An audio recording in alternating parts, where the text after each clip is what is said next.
settled automatically. You can access your health plan almost anywhere, anytime. And have smart wellness with online data tracking. And more provider choices for you and the people who matter most. Premier Health is smart health insurance, and it feels good. Brit-K, where people come first. Lunch lady of the past and lunch lady of the future.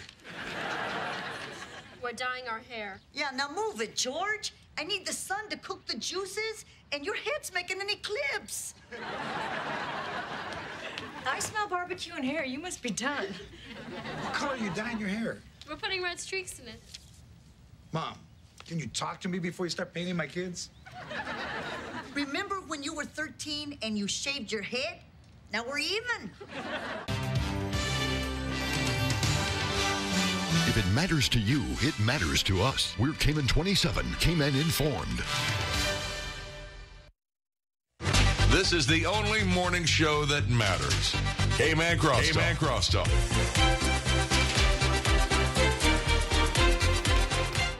Someone told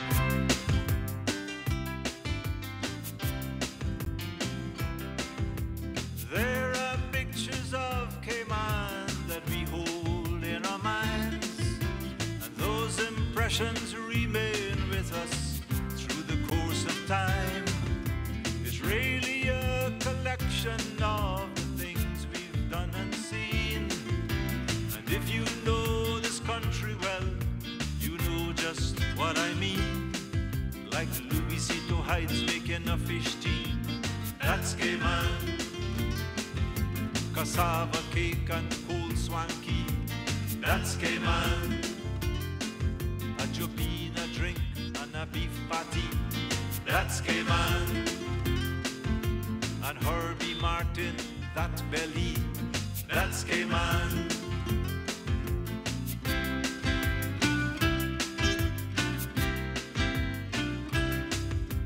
Georgetown Harbor sleeping quietly on Sunday night. Captain Theo and Rex Crichton making Christmas bright.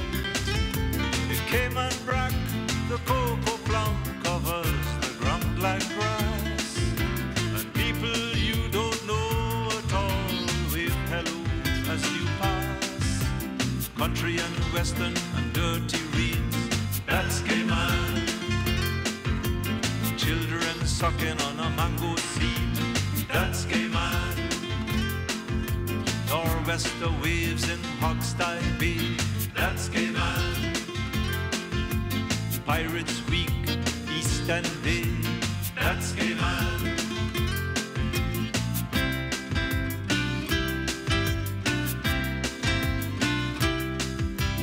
Mr. Howell's shoe shop in the older part of town. Casuarina's leaning on the roadside in South Sound. To look out on the ocean and see various shades of blue. To walk the road at night and find nobody bothers you. Looking crabs with a lit flashlight, that's Cayman. Nobody in town after 9 at night, that's Cayman. People in the airport know you by name, that's Cayman. At Rum Point before the Hyatt came, that's Cayman.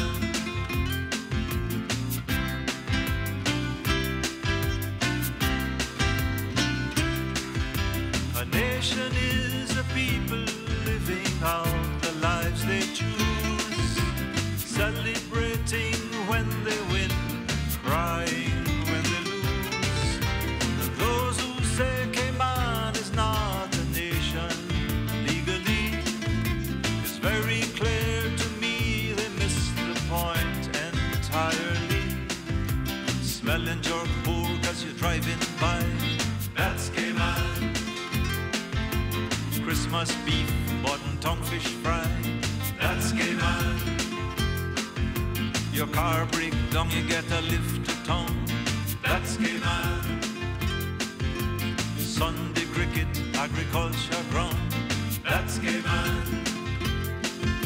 A downtown beach where children swim, that's Cayman. Mr. Jim, remember him, that's Cayman. Spots landing and Christmas breeze, that's Cayman. Miss Pony, macaroni and cheese, that's Cayman. The opinions expressed by Cayman Crosstalk, its hosts, callers, or guests are not those of Hurley's Media or its sponsors. Here are your latest news headlines from the Cayman 27 News Team on Rooster 101's Cayman Crosstalk. Now, here's the news.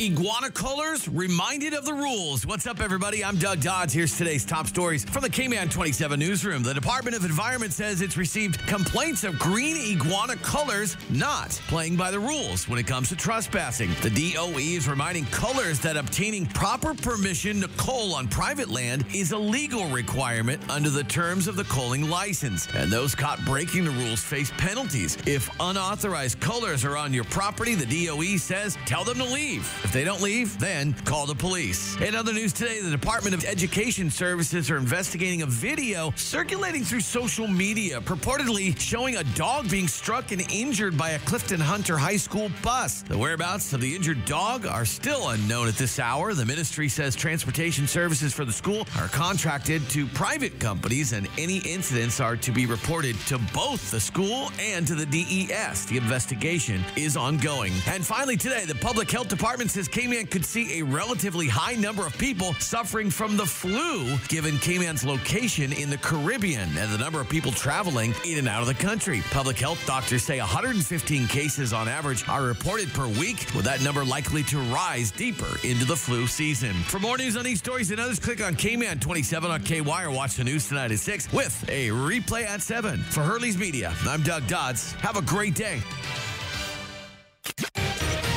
Be a part of the conversation on Cayman Crosstalk by calling the Superior Auto Hotline, 233-1019, or message us on the Cayman Crosstalk Facebook page. Now, back to Cayman Crosstalk on Rooster 101 and simulcast live on Cayman 27. Good morning, my lovely, beautiful Cayman Islands, and thank you all very much for tuning in to Cayman Crosstalk. Happy Wednesday to every one of you here in the Cayman and around the world as well. Today is going to be a very interesting show, and we want you all to participate. It's going to be very, very, I would call it very motivated to participate in this particular program this morning for several different reasons. One, I want to put $5,000 in someone's hand. That's what I want to do. Yes, ladies and gentlemen, I want to put $5,000 in the hand of an individual this morning, and I'm going to tell you what and how that I'm going to do that. The first prize that I'm going to be giving, I'm going to give you the possibility of winning $5,000 in your hand come December 1. That should start your holiday season off really, really, really, really well. And to tell you the truth, your chances is if you get one here and you buy another one, is 1 in 7,000, which is a high possibility and probability that you can win. So if you buy a whole pile of them, well, for only $10 a ticket, you can't go wrong. Your odds of winning thus increases. So, but I would like to give you all a chance to win $5,000 in your hand, and it's from the Cayman Islands Seafarers Association annual Christmas raffle. I'm going to be talking a little bit about that during now, and also the next break before our guests from the Ministry of Community Affairs that are going to be coming in. We got basically the chief officer and all department heads that's under her ministry will be coming in this morning. It should be a jam-packed show. It should be one that I want you to participate in as well. We're going to be talking everything from needs assessment, social services, everything that encompass under the community affairs ministry. And Chief Officer Mrs. Enchaniki will be in the studios with us this morning, and we're going to be discussing not individual clients or anything of that nature, simply because that's a part of the mandate to keep those kind of documents very private. Obviously, we do have privacy laws in the Cayman Islands, and one has to be cognizant and mindful of those things, but we're going to be talking general. What people expect, what should be expected, what's on the top. What is on the increase? We saw that they had to go back for supplemental budgeting in the early part of this year, just within the first 6 months of the budget cycle. So we're going to be talking about that and a whole lot of other things of what it means, because there's a lot of confusion of whom can get it, whom shouldn't get it, how long should you have it, why should you have it, all the various different things that we discussed as well. And we heard, from a disgruntled, I guess you would say, ex-client last week as well, Mr. Chet Oswald Ebanks. Unfortunately, he's away at the moment, and it would have been great. Would have been a great show to have him here, but nevertheless, it should be a wonderful show. And like I said, I want to put $5,000 in someone's hand. Let all your people, tell all your friends to tune in this morning, because I would love to give $5,000 to someone. I just want to make someone extremely happy. And if you listen to my show, I don't make you work hard for your tickets. I truly, truly don't, because I just really appreciate my wonderful listening and viewing audience greatly. Ladies and gentlemen, after some tallying of some online social media stuff through the various different mediums we have, you may notice I'm now wearing my Movember stash. It may change, it may alter, but Christopher came up with it the last time, and we actually put it on social media. And, I said, for years I wore a kind of a Tom Selleck-esque mustache for probably 20 years. And Christopher goes, yeah, go with the Tom Selleck stash. So we put it on there. We got actually pretty good feedback on social media. But was an odd one that was kind of out. And then what sealed the deal was my 4-year-old Castle. The odd one out was that, no, Tom Selleck had a really great one as well in Quigley Down Under. And I forgot all about that particular movie or show. And I looked at it and I said, you know what? As I'm shaving and trimming, I asked my family, and my wife goes, oh, you gone all back? Gone back in time. And my son Army goes, it looks pretty cool. I guess. And the baby was the deciding factor. I guess that two of those were kind of tactful and didn't want to say anything to me. My 4-year-old, he doesn't have no discretion or no tact. He just says what he has to say whenever he wants to say it. He says, Daddy, I like it. Leave it. So it's left, and it was that one odd one out, the Tom Selleck look, but the Quigley Down Under kind of style should be tried for Movember. And I'm wearing this because I want all you gentlemen to come and make sure that you come out on Thursday of next week at the Lions Center, and we talk about prostate cancer. I want to make sure that all of you, every male out there, is going to be aware of prostate cancer, how we test for it, and it's all free. And I want to save some lives because, gentlemen, I got too much friends in my life that I care for that I've lost as well.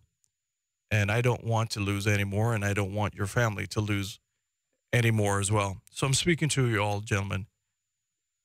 Let's come out. The PSA testing is absolutely free. They're going to see whether or not any kind of proteins or anything in your system is elevated. And if they are, we want you to take care of it right away. And the reason being is that prostate cancer is one of the few cancers that if it's caught and detected early and caught early, you have a possibility of living a long, healthy, happy life. And I want that to happen for you. And primarily, you may not be thinking about it, but for your loved ones all around you, they greatly appreciate you. And I just don't want to lose any more of you, especially if we can stop it, especially if we, ladies and gentlemen, can make sure that it doesn't happen to anyone. So as part of my Movember kind of look and pushing the Movember style, I am now donning a mustache and I guess a little goatee. I don't know, the Quigley Down Under look, but that's what it is. And so I just want to remind all of you, and I'm going to have some more doctors and so forth coming in through the week and throughout the whole entire month as well, because I want to try to push all you gentlemen to get tested. And like I said, there's screenings coming up next week, the Lions Center is going to be open to all of you. It's going to be free, and the screenings are free.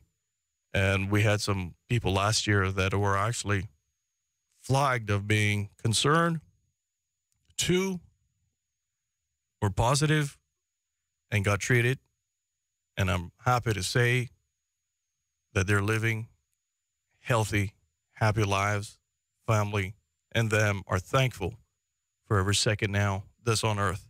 So I want you all to be part of that as well. All right. And I'm going to be talking about $5,000 in your hand. I want to give $5,000 in someone's hand this morning. And it's from the Cayman Islands Seafarers Association. Their annual raffle, which is going to be taking place on the 1st of December at 7 p.m. at the Seafarers Hall, which is on Victory Avenue in Prospect. Now, all the little things I'm going to be telling all of you are going to be part of the little questioning that I'm going to ask you. And as Christopher would tell you, one of the caveats of you winning, you have to do a rooster crow. Regardless of whether or not you're a hen or a rooster, you still need to do a rooster crow. And remember the correct answer is, who made you a winner?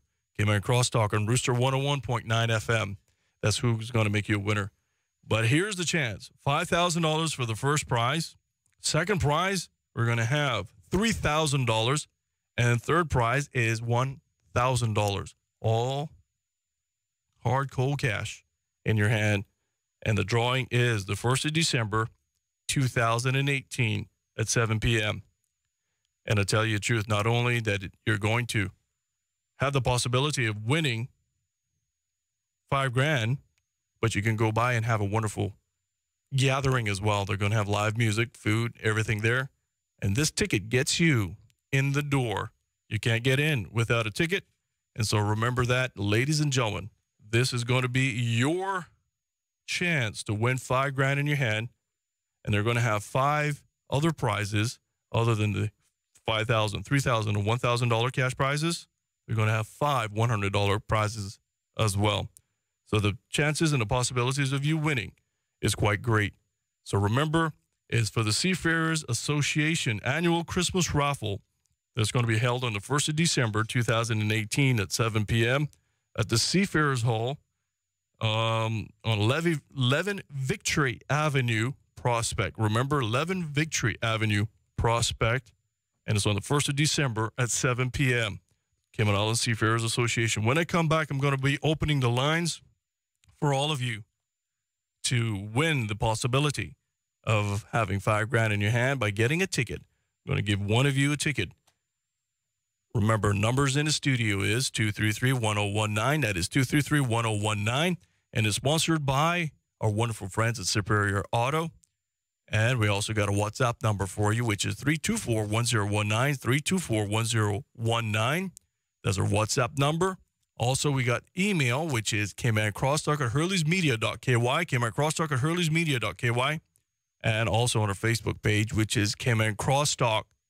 And you can actually tune in and post immediately below the live streaming video that is there. Or if you want, you can private message me in the back end so that the 4,900 people that are following us really maybe don't see what you're saying and you want a little bit of more of a privacy. I can guarantee you that, and I promise that whatever you send me will be held in the strictest confidence unless you state otherwise, that you would like your name articulated in some fashion or form. All right, ladies and gentlemen, time check right now. Time check is 7:18. Just want to remind all of you that there is a new little promotion going on at all 6 locations of Subway. And that is, if you walk into their Subway location and go and purchase a cup of coffee, they will give you a free cookie. Yes, ladies and gentlemen, with every cup of coffee purchased at any of the 6 locations of Subway, they will give you a free cookie along with that cup of coffee. Christopher said that he prefer the chocolate chip. There's others that, like me, like the macadamia nut. The chief pirate, Melanie McPhail, says she likes the oatmeal raisin. And there's others like my son that like the double chocolate chip. And I mean, geez, the list goes on and on. They got them all. And we actually had a believe one of the police officers said that they like the cheesecake one. And so we got so much different things that Subway that you can get. But remember, a cup of coffee equals a free cookie. All right, ladies and gentlemen, and that is Time Check, and it's brought to you by our wonderful friends at Subway. Subway has 2 stores that are open 24/7 as well. One is in West Bay at Centennial Towers. The other one in Central Georgetown at Anderson Square. Subway. Eat fresh. Eat delicious!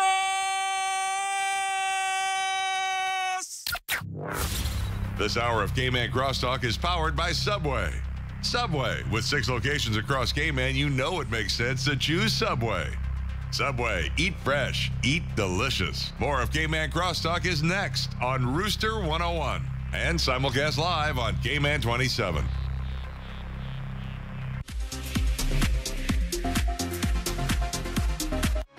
Sometimes having a middleman is not a bad thing, especially when it comes to insurance. Do you know that when it comes to cost, ease, speed, and peace of mind, insurance brokers ranked higher than when customers buy direct? So, for all your insurance needs, call Fidelity Insurance. We're the middleman you want. Call us today at 949-7822. Fidelity. We're good for you. Heat resistant, scratch resistant, stain resistant, functional and durable. Paramount Carpets brings you the beauty of granite like no one else. Choose from a large selection of quality granite from Italy and Brazil. Paramount Carpets guarantees on-time delivery and professional installation. Granite, from the earth to your home. We do a whole lot more than just cover your floor at Paramount Carpets. It's a beautiful planet, and right now you can see it right here on Cayman 27. In this series, we'll travel to some of the most fascinating places as we explore the UNESCO heritage sites found around the world. From Stonehenge to the Grand Canyon, there are thousands of sites that will leave you in awe. Beautiful Planet is a series that will take a closer look into these wonders of the world. Join us to witness this beautiful planet. Ever wondered what smart health insurance feels like? Premier Health's 24/7 worldwide health insurance does most of the thinking for you. 1,500 CGI health claims are settled daily. 55% of claims settled automatically. You can access your health plan almost anywhere, anytime. And have smart wellness with online data tracking. And more provider choices for you and the people who matter most. Premier Health is smart health insurance, and it feels good. Brit K, where people come first.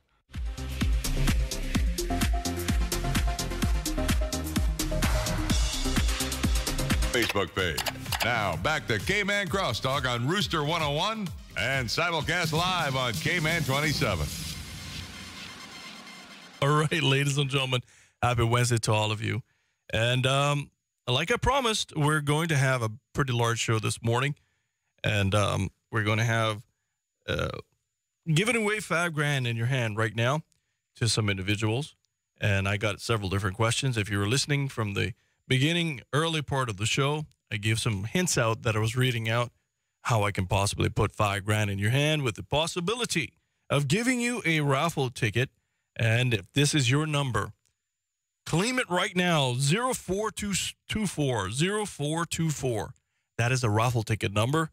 And that is for the Cayman Islands Seafarers Association Annual Christmas Raffle 2018, which will take place on the 1st of December at 7 p.m. at the Seafarers Hall, which is located on number 11 Victory Avenue, Prospect. And all proceeds from the sale of the raffle tickets will support the those mentioned in the mission statement, which are their seafarers, their wives, and so forth as well. And so I just want to open the lines up. And I'll remind all of you that coming up at 7:30, we're going to have Chief Officer for the Ministry of Community Affairs, Mrs. Enchiniki, coming in. And she's bringing basically all department heads with her. And I want you all to remember the numbers. And the number in the studio, which is 233-1019. That is 233-1019. And that is brought to you by our wonderful friends at Superior Auto. And now the lines are open. If you would like $5,000 in your hand, and ticket number that I'm going to give away to somebody will be 0424, 0424. is your lucky number. If that's your lucky number, call 233-1019, 233-1019. And you got to do that now. And if you call right now, I'm going to pick up the lines. I'm going to give you an opportunity to win a ticket that could put $5,000 in your hand for Christmas time. And I tell you the truth, I would love, honestly, I want to give this away to somebody this morning. All the lines are lit. I am going to, the first one in. What do you think, Chris? Number one, Christopher says number one is and Leroy, I want you to push down on the phone.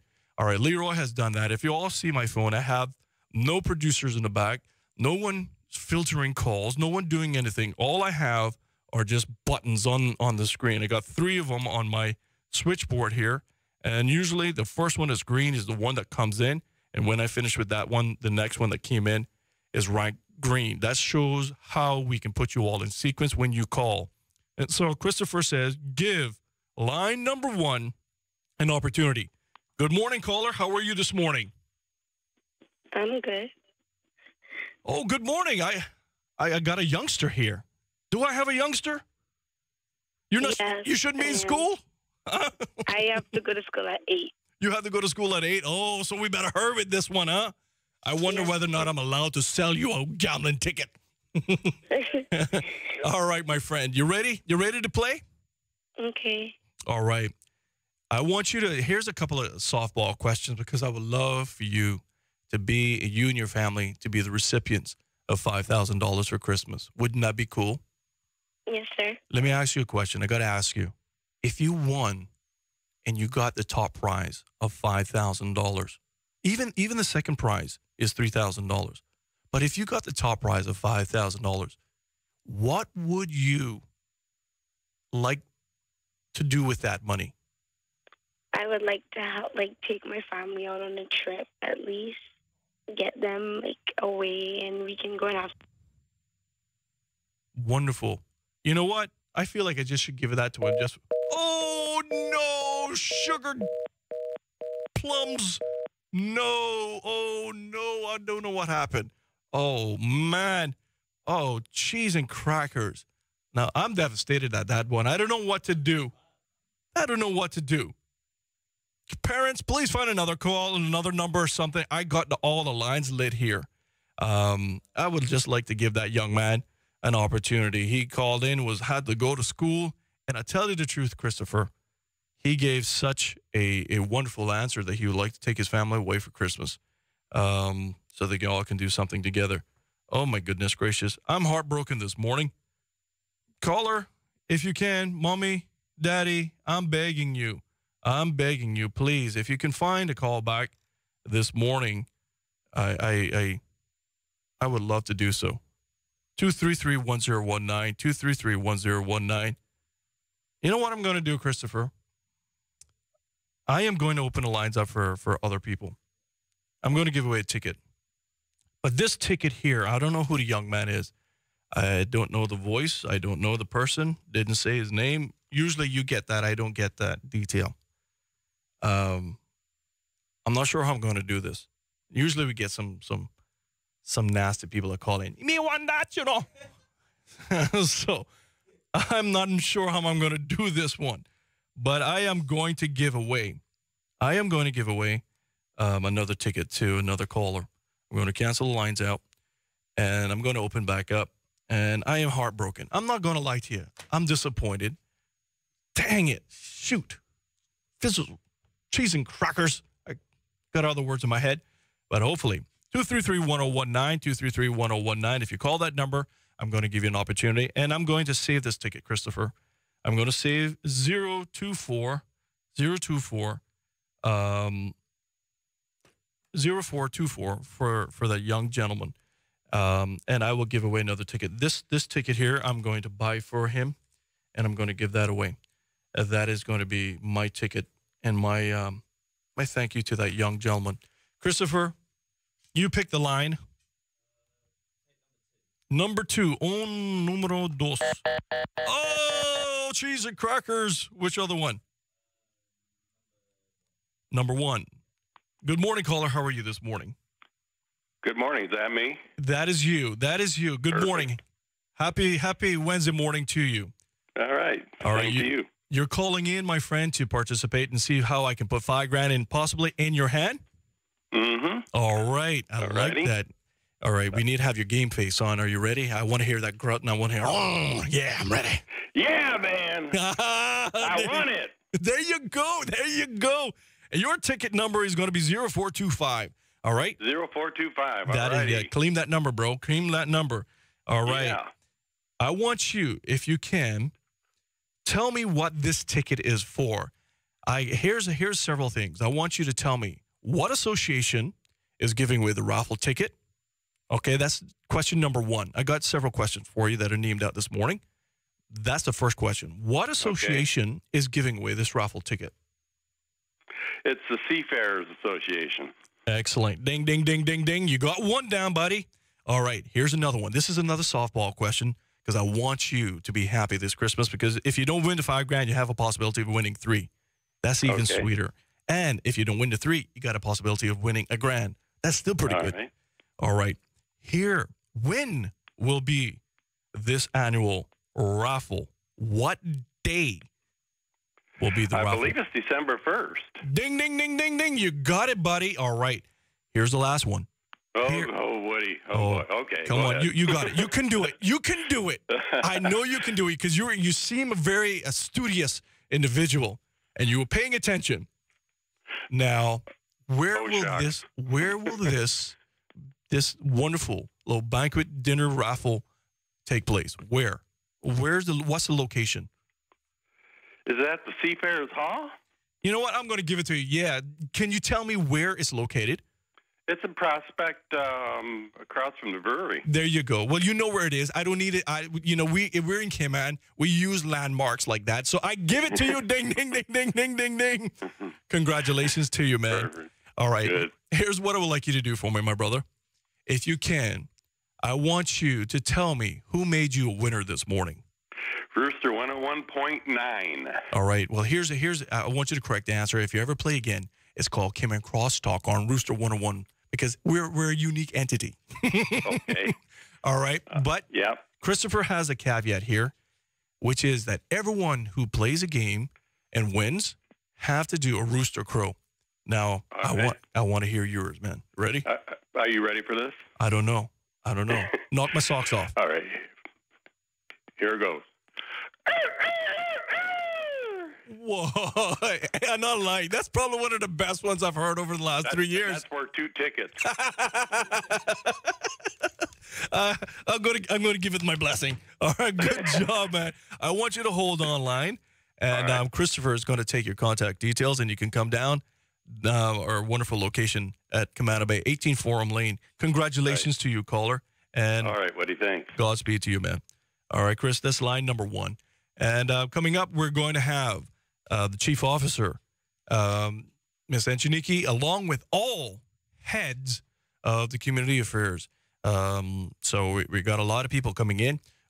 Remember, the number in the studios is 233-1019, 233-1019. I'm glad I made somebody happy this morning, but I'm begging and appealing to the parents of that fine young man that called earlier.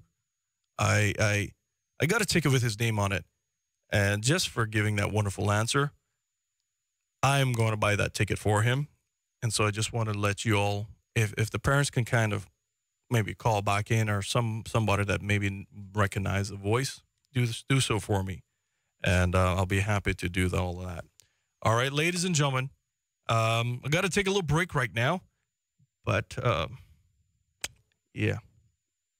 All right. This hour of Cayman Crosstalk is powered by Subway. Subway, with 6 locations across Cayman, you know it makes sense to choose Subway. Subway, eat fresh, eat delicious. More of Cayman Crosstalk is next on Rooster 101 and simulcast live on Cayman 27. Caymanian owned and operated since 1967. Paramount Carpets is a full-service operation beginning with material selection to the installation of finished products, as well as providing maintenance, service, and takes great pride in the quality of their work, making every effort to exceed customer expectations. Contact us today at 345-949-5000 or visit us at 317 Industrial Park, North Sound Road. Paramount Carpets. We do a whole lot more than just cover your floor. I just need to know, whose side are you on? This part's where the experiment really begins. This ain't no place for no hero. This ain't no place for no better man. This ain't no place for no hero to call home. They're coming. This ain't no place for no hero. A tropical storm watch has been upgraded to a tropical warning. Hey, I've been tracking the storm, and it's looking really dangerous. Yeah. You're in a new place. Gotta prepare. No, put that down. You need canned goods, not canned I get it. soda and yes, water. Sis, You need plenty water. of water. Here, water. Oh, gosh. Oh, sorry. I'm just trying to get ready for this. Is it your first time? Yes. Do you need a hurricane buddy? Please. All right, come on. I prefer bigger bottles. Kind of shame it took a hurricane for us to finally hang out. Yeah, I know, right? Ace, it's kind of bad time. Hey, good news. The hurricane warning's been lifted. I saw online the storm has changed direction. Oh, so I guess you get to go back to your place now. Where are you? That's not your apartment. Please pick the flowers. Bye, neighbor.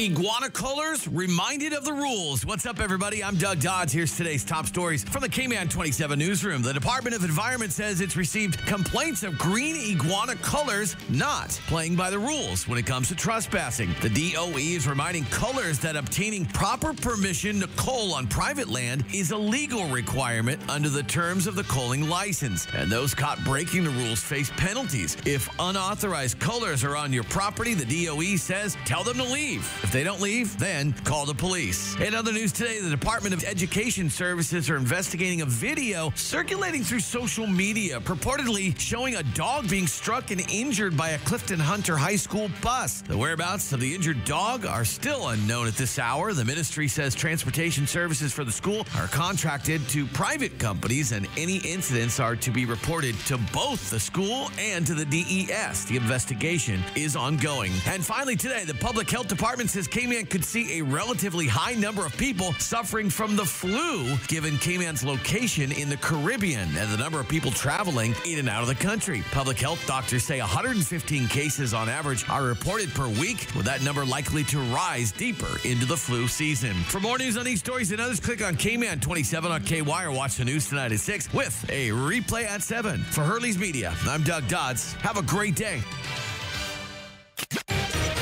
Be a part of the conversation on Cayman Crosstalk by calling the Superior Auto Hotline, 233-1019, or message us on the Cayman Crosstalk Facebook page. Now, back to Cayman Crosstalk on Rooster 101 and simulcast live on Cayman 27. All right, ladies and gentlemen, thank you all very much. Happy Wednesday to all of you, and thank you very much for participating. And I just want to let you all know that I am going to call the name. Normally, I do not call the name, but the young caller called back, and I was able to get her name, her number, and I want to say to you, Shantae, I wish you all the best, and that ticket is from me especially, simply because you gave one of the most wonderful, little, kind, beautiful things that you just want to make your whole entire family. It was not about you, it was about the family, and I just want to say you made me happy this morning. You truly, truly moved me from my core. And so thank you very much, Shantae, and congratulations to you. And Dad, Mom, you can pick up the ticket for her down here at Camana Bay, 18 Forum Lane. And before we get into the next segment, I just need to do a little live read right now. And then, yes, ladies and gentlemen, if you're looking at me and wondering what has happened to my face, this is my Movember look. And I just want to make sure all men are going to take advantage of it. This is my Quigley Down Under, not the Magnum PI, but the Quigley Down Under, one that you all have recommended that I do. And I just want to sincerely thank all of you that participated in the social media aspect of it. Thank you for doing that. All right, I got to read this, and I got to read it in a pirate voice. I'm not good at this kind of stuff. Maybe I can ask Mr. Hilton maybe to do it. I don't know. But he says, "Ahoy, mateys! Get your wallets and start checking off those to-do lists before Pirates Week." I can't do no more than that. It's a longer script. But I hope I got your attention. It says, take a trip down to Ace. And if you spend $50, you'll get a complimentary general ticket to the AR Rentals Waterfront Sound Invasion that will be happening this Friday, November the 9th. Yes, ladies and gentlemen, just simply take a trip down to the new, beautiful location. I like it. Mr. Parker, like I told you, you're a true visionary, my friend. I really like the location, and I like the hours as well. Just simply go down to the new location on Asco Street, right off of Godfrey Nixon Way. If you're looking for any kind of, as we Caymanians do, we look for landmarks. We don't look for numbers or names or street because we're not used to it. We just say it was across from GT Automotive or the Auto Spa. And just look down there, you're going to find it. And they're open from 8 a.m. straight to 9 p.m. Monday to Saturday. And remember, if you go and spend $50, you're going to get a complimentary ticket to AR Rentals. Waterfront Sound Invasion happening this Friday, November the 9th. You can find out more details or simply search Ace Cayman 345 on Facebook. That is Ace Cayman 345 on Facebook. And I just want to sincerely thank all of you for your attention. And now I have in the studios with me, I got Chief Officer, Mrs. Enchaniki. And I just want to say welcome back. Welcome back, ma'am. And most importantly, thank you for coming in off your vacation or your time off. So thank you. Greatly appreciate it. Good morning, Woody. It is indeed my pleasure to be here with you this morning. And good morning to your listening audience. I am very, very pleased that we're able to be here today to be able to share some information again about the works that the ministry is doing, but also about the works that the departments under the ministry is very busily, sometimes behind the scenes doing. And today it is my honor and my privilege to have with me the newly appointed director for the Department of Children and Family Services, Mrs. Paulinda Mendoza Williams. And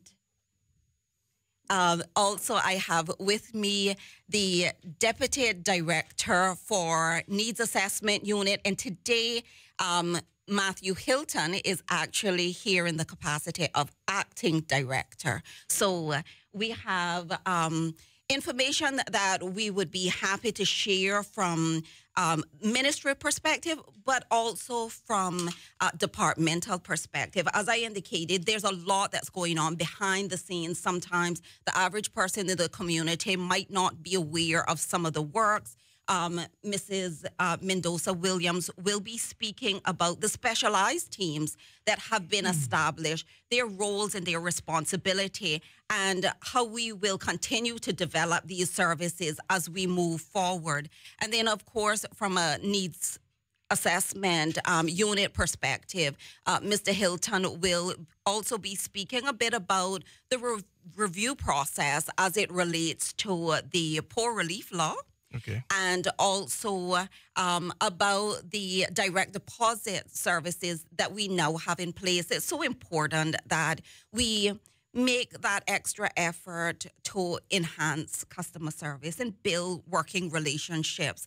And the landlords that we're working with through needs assessment is extremely important in providing services for us. So we have established a service for them where they would be able to access direct deposits and receive the funding from us in terms of payments of rent in a more timely manner and without hassle of having to come into the department. So these are all things that we will be speaking about today.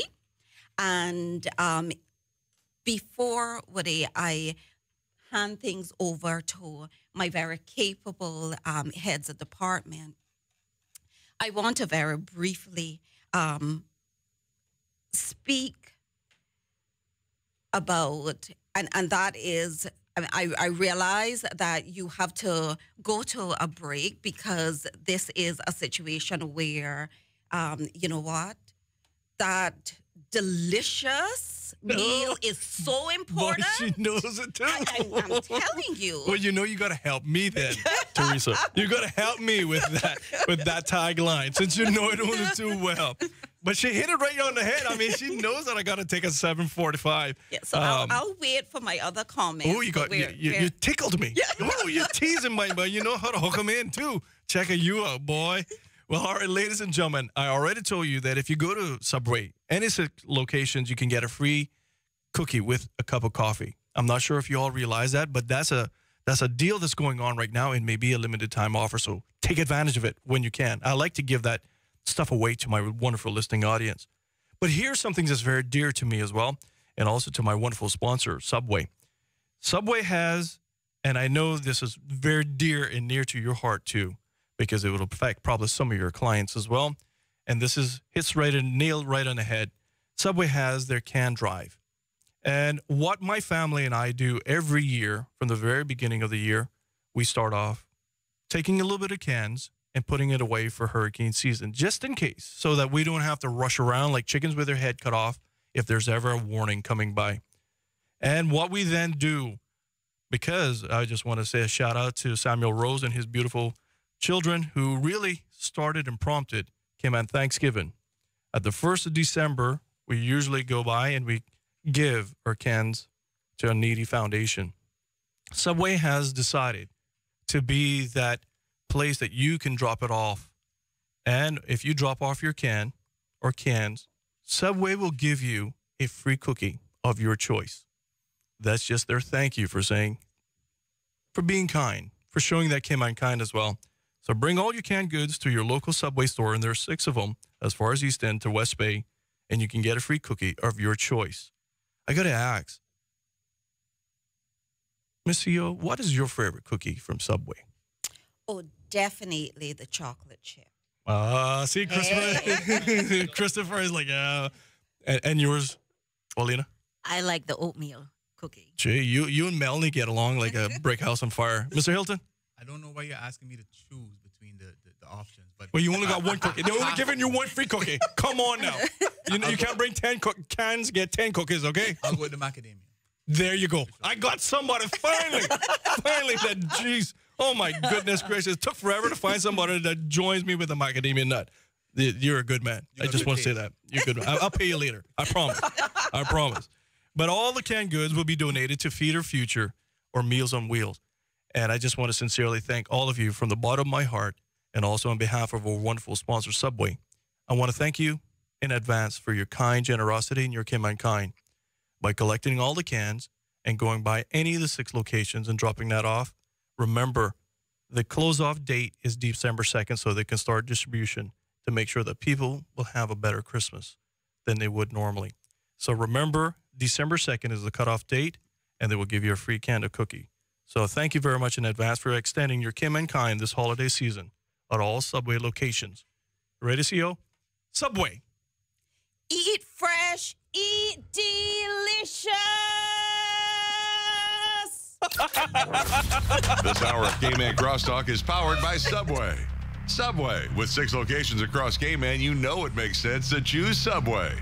Subway, eat fresh, eat delicious. More of Cayman Crosstalk is next on Rooster 101 and simulcast live on Cayman 27. It's that time of year again for the annual Cayman 27 Parade of Lights, brought to you by Bogle Insurance Brokers Limited. We're calling all boats to join us Saturday, December 1st at Camana Bay as the water comes to life with this year's theme, Christmas Around the World. It's completely free to enter, and there's a chance to win $1,000 and 2 general admission tickets to Kaboom. Or enter just for fun. Private and commercial boats are welcome. For more information and to register your boat, click on cayman27.ky. Watch as some of the world's most talented people put their skills to the test as they attempt to make their mark in the record books. You'll witness some of the craziest, scariest, most bizarre stunts people will do, all in the name of stardom. It's the ultimate Guinness World Records, and it's right here on Cayman 27. Capture all the action. Get the quality, the service, the wide range of products in the Brack. Everything you love about Paramount Carpets is now available on Cayman Brack.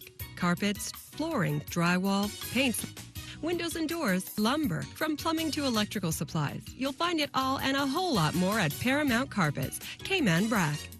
We do a whole lot more than just cover your floor at Paramount. Paramount Carpets. Hi, I'm Caroline Hobby, host of Nashville Insider, where we bring you the latest in country music news and happenings. Join us as we interview your favorite artists and go behind the scenes of country music's hottest events. Watch Nashville Insider right here on Cayman 27.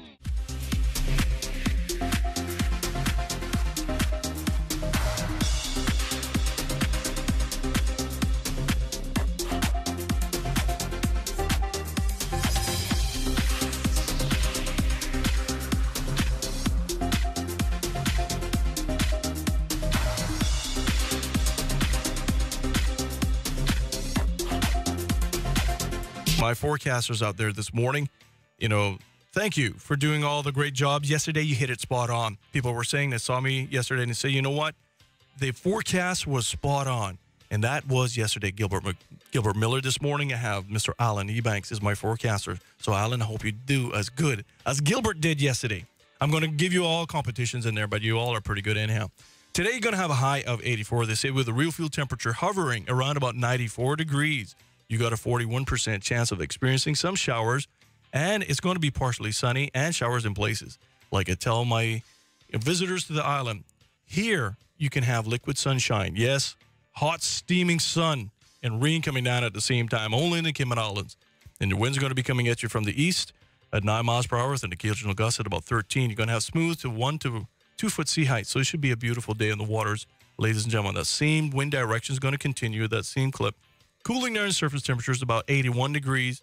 They say the real fuel temperature, the heat index may indicate about 87 tonight. Got a very limited chance of experiencing some showers, but he's going to have puffy, cloudy skies tonight. Sunrise this morning was at 6:29. Sunset will be at 5:49. That means you got 11 hours and 20 minutes of beautiful tropical sun to enjoy. Got a similar weather forecast pattern straight through until Friday morning.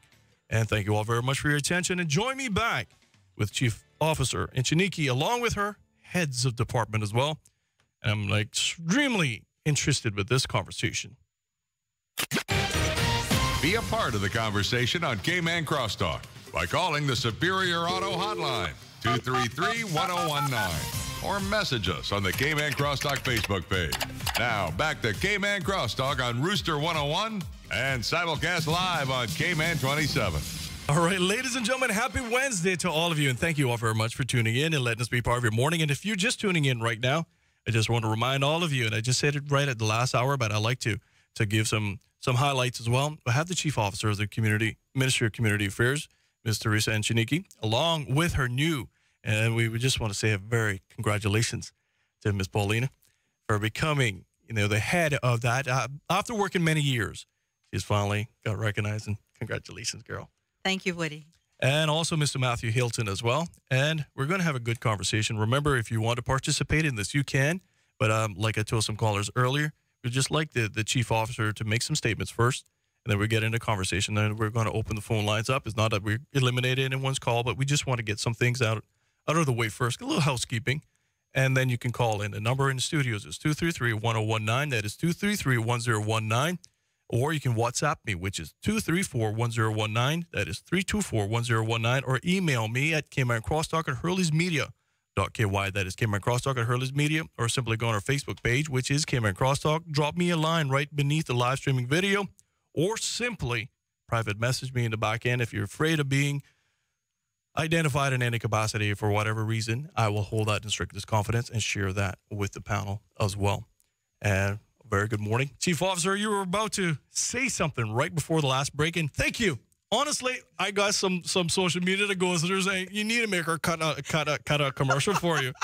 And another one says, I hope that you're going to ask her to give you permission to use it again. Because you know they got a copyright laws in Cayman now, so we got to be careful. I know what again. It is indeed a pleasure to be here. And good morning to your listening audience once again. Before we start our conversations and our discussion this morning, I do want to indicate that although we will not be shying away from any discussions and any subject matters at hand, it's very important that the listening audience understand and appreciate that we cannot have discussions about any specific individual or any specific case. Obviously, that's against best practice and against our professionalism. So we will not be doing that. But speaking more on a general perspective and sharing information with the public in regards to the works that we're doing and some of the pieces that we are trying to grow and develop within our organization, in our ministry. With that said, if there are persons that might have individual needs and need to speak to us more personal, we invite them to call us either at the ministry or at the department level, and we'll be happy to address those matters individually with people, but definitely not on the talk show today. Most definitely. So with that said, Woody, I want to take this opportunity to share that the role and the mandate of the Ministry of Community Affairs and the entities that fall under our ambit take our work and our role extremely serious. We have a responsibility to provide services for the most vulnerable people in our community, and that obviously is not something that we take lightly. We sometimes are the only voice that many of these people have, and we are the options when services are not available anywhere else. We are options for persons in our community. So our role and our responsibility, we take extremely, extremely serious.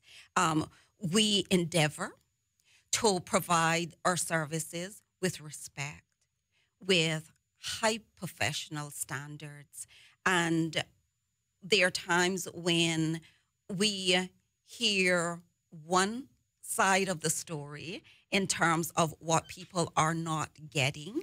And today, what I would like to say to the listening public is that our focus is not always on the wants of an individual, but more on the needs of the individual.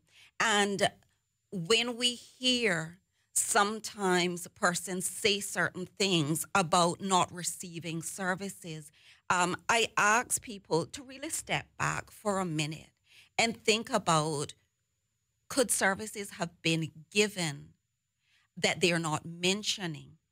Could services have been given based on their needs, but they did not always get what they want? We have a limited budget, and with the greatest effort from the government at hand, our government of the day and the ministry and the departments, we also have criterias and we have laws that we have to abide by. And so we cannot just find ourselves giving to everybody that walk through the door that say they definitely want something. We try to balance it out, but we are also very respectful of a person's circumstances and where they might be at that particular time in their life and how we might be able to help them, to empower them to get their circumstances more stable and to sometimes get them back on track again. I can't help but think that as we think back, Woody, our forefathers took little and made much. And today, we don't have a great pot that we're working from in terms of funding. And we are trying to help as many people as we possibly can. I say that to say this. The community also play a significant role in regards to trying to meet the social needs and the social gaps within our community and within our country. The government by themselves cannot and should not try to meet all of the social needs in this country. We should work as a country. We should work as a team. We have private organizations that are thriving. We hear about them all the time. And I would invite and I would encourage our private sector to give back to the community, to reach out to us and to get information in terms of what areas they might be able to get involved with. And sometimes when a private organization makes the decision to help one person, that one person might have a significant impact on our entire community, on our entire country. And as I say that, I can't help but think about recently a picture that I saw on Facebook, and it was with a gentleman, and I'm sure that people will recall him. He was often on the street and not at his best, let me say that. And a gas station gave him the opportunity and they employed him. And the picture I saw on Facebook was with this man at work, nicely dressed, and the capture under it was, "Is that such and such a person?" I thought that that was a Frenchman because he was so well dressed with his little beret on and everything. Now, I use that as an example because one gas station made that decision. Go Peanut. Yes. Yes. I give them credit Yes. all the time for it. And I thank him for that. I am most grateful because that decision made a difference in that individual's life. Yeah. And I am sure that that has had a trickling effect. And so I encourage, it might not be every organization that can actually hire someone. And I understand and I appreciate that. But there might be other ways that the private sector can get involved. We have a developing country, and with that comes needs, and we have social issues. And I am the first one to say I have some significant concerns, and I have cried many nights about our social issues, and I am determined as a ministry, as an individual, to bring about positive and productive changes. It's not going to happen overnight. But again, I say we as a country, we as a government cannot do this on our own. We have to pull together. Private sector, if you cannot hire someone, if you can't give people a second opportunity or a second chance, but there are other areas that you might be able to help with, please do so. Ms. Paulindas is probably going to speak about a program that she has ideas about and is trying to develop, where it is a parenting mentoring program. We would also like to have a mentoring program for our elderly persons, where similar to Big Brother, Big Sister, persons are paired up with a child. We want to have persons paired up with our elderly persons. Our aging population still is full of life. They're full of information. And sometimes, they're just not able to get around as they used to. And if we can pair them up with someone in the community to take them out, to socialize with them a little bit, to hear their stories, this makes a difference in people's lives. Let us not forget that with our aging population, we are where we are because of the foundation that they laid. So let us not forget that we too have a responsibility to give back to our aging population, to our people. That's only one aspect. We have persons in our community that are in dire need of housing repairs. Again, as a government, we have had to look at circumstances. We have had to prioritize. We have had to make some hard decisions because the pool of money is so small. But if private sector is willing to contribute to some of these things, it extends that pool of money. It allows us to help more persons. And we are so willing to work with private sector on some of these things. And as great or as small as you want to contribute, we welcome it with open arms because little is much. And we have seen and we know that when we become creative, we can take a little and we can do a lot with it. And we do have people in our community that appreciate what they get. And we continue to build on that. So what I said all of that, and if you don't stop me, I'll probably continue. But this is a subject matter that it is near and dear to my heart. It is, as I indicated from my previous shows with you, that it is something that will require us to continue to come on and continue to update on. I don't want to take away the time from my heads of department because they have information that they want to share. But I invite people, whenever there is a need for clarity, reach out to us. I'm happy to give explanations. I'm happy to give clarity on situations if people do not understand certain things. I encourage them not to assume anything because it becomes very problematic when we assume things. Well, you know the old breakdown of assume, right? Yes, I do. And I'm not going to say it. I'll leave that for you. There you go.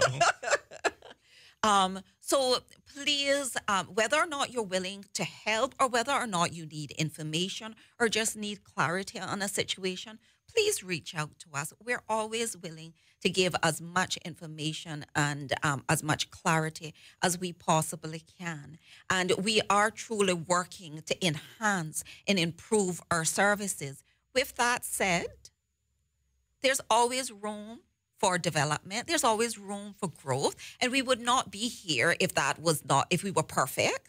If we didn't have areas that we were still developing, probably we wouldn't be here today. Mm-hmm. So I'm not going to pretend that everything is great and that every single time we get everything spot on. And I am the first one to learn from mistakes and to acknowledge whenever things did not go the right way and determine to address those issues. So that's why, again, it's so important that we hear from the listening audience. And I don't take comments in any way as criticism, but as a way for us to continue to grow and develop and to learn and to meet the needs of the people in our island. Well, I just want to sincerely thank you for that opening statement. And I agree with you.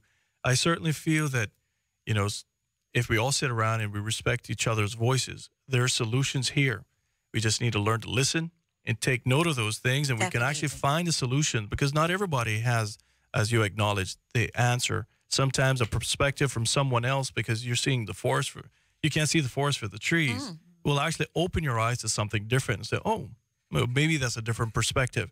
And I've learned that over the years as well. And I want to sincerely thank you for opening that up and laying the foundation, because I said that at the very beginning of my opening monologue as well, too, is that we're going to be talking a broad perspective, simply for the mere fact that there's a lot of clients and that you all have, and we're going to probably specify how many clients do you all actually service and the projection, because as any other entity, you need to project where you see things coming in. As you say, sometimes you have sleepless nights because there's obviously issues that are afoot and issues based on proportionality as well. When you're coming to population growth and trends, all of those things will then impact your business, the amount of revenues that you're all going to need, or the monies that you're going to need to offset some of these socioeconomic issues.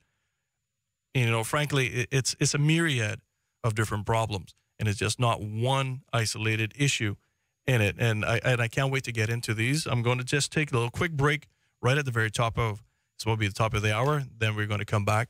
We're going to have some conversations with the newly minted Paulina. The opinions expressed by Cayman Crosstalk, its hosts, callers, or guests are not those of Hurley's Media or its sponsors. Now, from the Cayman 27 News Team, here are your latest news headlines, brought to you by the Cayman Pharmacy Group, with West Bay Pharmacy, Savannah Pharmacy, and Professional Pharmacy. The Cayman Pharmacy Group has a location for you just around the corner. Visit them today. Now, here's your news headlines.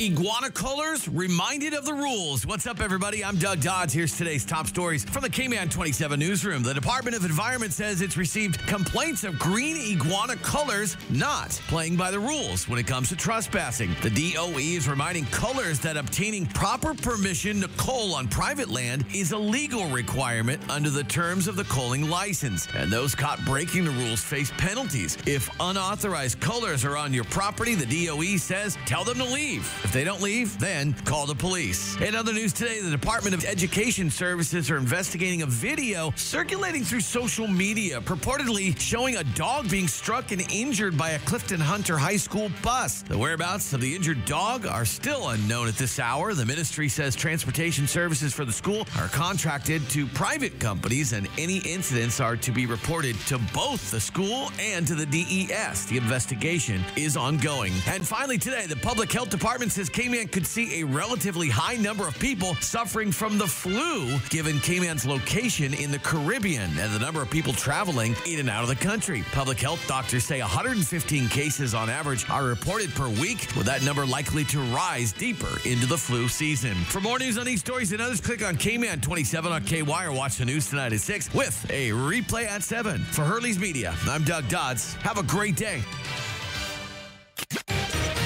Be a part of the conversation on Cayman Crosstalk by calling the Superior Auto Hotline, 233-1019, or message us on the Cayman Crosstalk Facebook page. Now, back to Cayman Crosstalk on Rooster 101 and simulcast live on Cayman 27. All right, ladies and gentlemen, thank you all very much. It would be remiss of me not to say thank you for tuning in to Cayman Crosstalk, all of you in broadcast land, TV land, and everything else. If you're just tuning in right now, I have members of the Ministry of the Community Affairs with us, and all the heads of the department as well. And, you know, we heard from the chief officer just now, her overview and her feeling is, and frankly, it's not only, and I appreciate it because you give a personal aspect of it. Most people will kind of just do a very congenial, scholastic approach. And I think the department that you're in, and as I said before, your approach of being very personable like that, this is one of those departments that need that personal touch, that needs that empathy, because not all the time when people are down and out, they receive that, which then compounds the issue even more. But I got to ask you, you know, in getting into our conversation this morning, we heard all of those issues and how we can help and so forth. You know, Cayman has some wonderful organizations. We just named two this morning. You know, Meals on Wheels and Feed Our Future. And I can tell you, as being a former PTA member and also chair and a deputy chair of the PTA and chairman of the Canteen Association of a public school. I'm not going to name the school. But I can tell you, without those organizations, like you, I'm not going to lie, I still get choked up over it.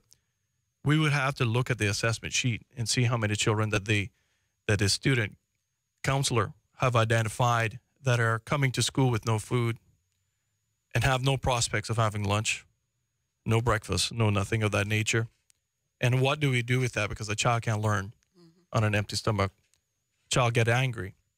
And, you know, it reminds me of a song, and it'll take me back. My favorite singer is Elvis Presley. And there's a song that he had called In the Ghetto. And I'm not sure if any one of you ever heard it, but back in I believe it was 69, that he first released that or recorded that, talked about in the ghetto in Illinois. But you can transpose that all the way here some 50 years later and still relevant till today. And those are the things that concern me as well, and I would imagine will concern all of you, because based on proportionality, the population is growing. We all grew up. I remember growing up in a time where, we're going to hit 21,000. And that was a big thing. Even I heard, you know, Dr. Steve McPhail and Gilbert McLean would say, you know, remember 9, 8,000, 12,000 people, then escalating up. And when you read the population growth and trend that was written back in 2006 by the late Dr. Pedley, it is a report that I would urge everyone to read. And for some reason, it seems like it's been scrubbed from government sites and so forth, but he was very spot on. He predicted within a few hundred people of what the population was going to be like 10 years from 2006, i.e. 2016, 2017. He was a very bright man, very smart man. Indeed. But in that whole entire thing, here are some compounding factors that a lot of people don't factor into socioeconomics and to sociology as well. The Caymanians are the only peoples in the world, that have seen a population grow 530 odd percent around them. Only peoples in the world, in modern world. That should tell you something. And sometimes there's gaps and there's chasms that people fall through. And sometimes they're getting forgotten. But I'll be honest with you, and I got to say this when we get into it. I've seen a change in Caymanians. I've seen a change in the pride that I grew up with, that people wanted to work for something. If you didn't have nothing, they will come and knock on your door and go, you know what? You need your lawn mowed. You need me to rake up them breadfruit leaves, and leaves, or whatever it may be. Now you got people begging you just to say, give me $1. And if you don't give them $1, they're going to cuss you out because you're a mean bee. That is something that is bothering me, that there's no pride any longer. There has to be some self-respect and self-responsibility on the island. I'm not sure what is fostering that kind of stuff, but I hope that we change it with the next generation, because it seems like it's a revolving door is what you are taught usually is cycled through generation upon generation. And I'm hoping it's not government's fault necessarily, but it's our fault. And I'm not sure where the pride has gone. You can stand up in front of a supermarket, you can stand up in front of a gas station and beg all day long, probably make more money than the average person. And it's something that bothers me, that the numbers are growing more and more. And children are seeing that. Children are becoming much more desensitized to the whole entire aspect of it. No respect, no self-respect any longer is in the play. And like you said, now it's more want than need. And I wonder, you know, I got to ask this question. How many clients do you all have now? Approximately. Well, I'll leave that for our heads of department to answer. At the Needs Assessment Unit, we serve over 2,000 families on an ongoing basis. 2,000? Families, yeah. Now, that's families. Extrapolate that out to individuals if you don't mind. If you approximate, because a family can mean one or two, and in the American sense or the census state, 3.25%. I don't know how you get half of a child. Maybe it's a dog or something of that nature, right? But what is that average? Is it 3.2? I wouldn't have those figures for you, but I can tell you that our families range from one person all the way up to 6 people, 7 people sometimes. And so when you have that mixture, on average, it'll be 3 to 4 people within a family. So when you look at that, we're talking about between 4 to 6,000 people that are being served by the Needs Assessment Unit alone. Yeah, I just guesstimated off the top of my head that you have to be hitting around about 6,000 people that is impacted, and especially with children, if you're looking at an average family of 3 to 4 in there, that's a lot of people that is touched And then when you're looking at the percentage-wise of Cayman, you're looking close to almost 9.2%.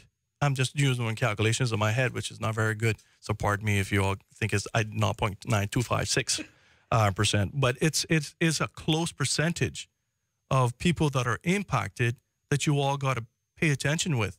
Because it's not just adults that you're dealing with. It's children. It is. It's children. It's the elderly.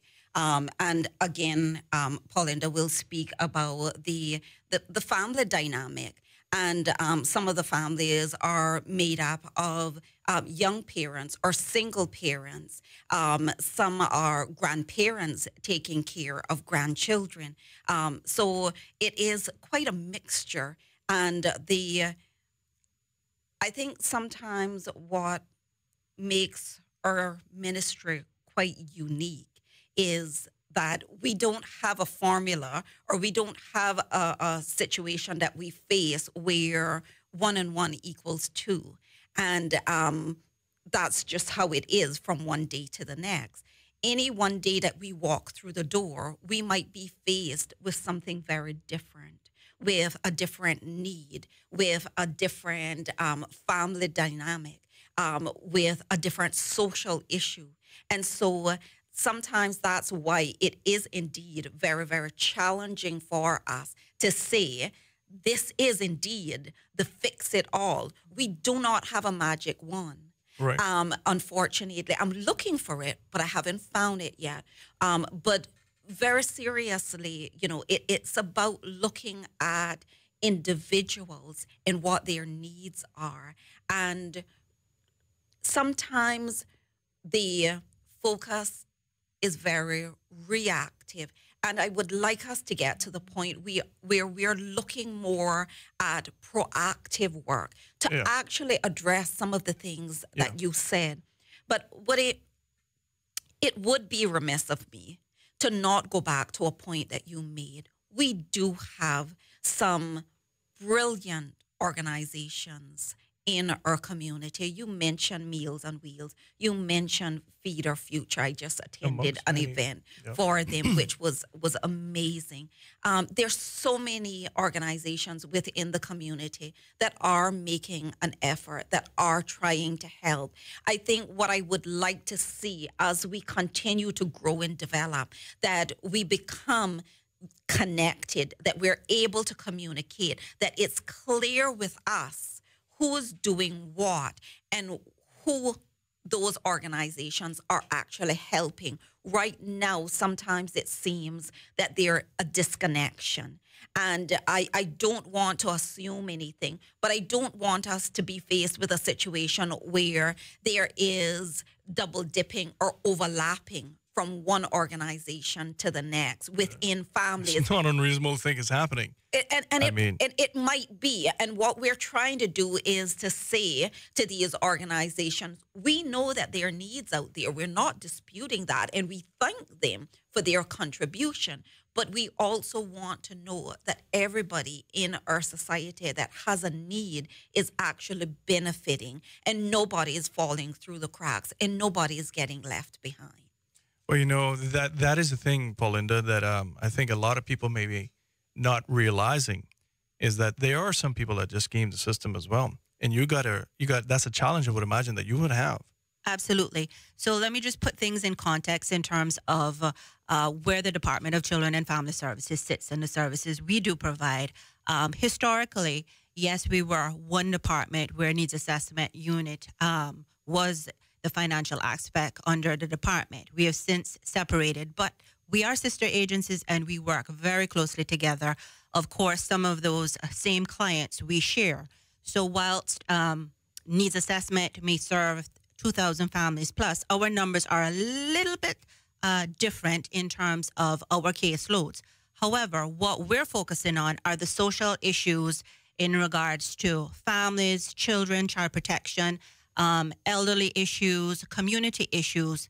So for us, we're focused on addressing those social needs in regards to particularly child protection, as the children's law does govern the department.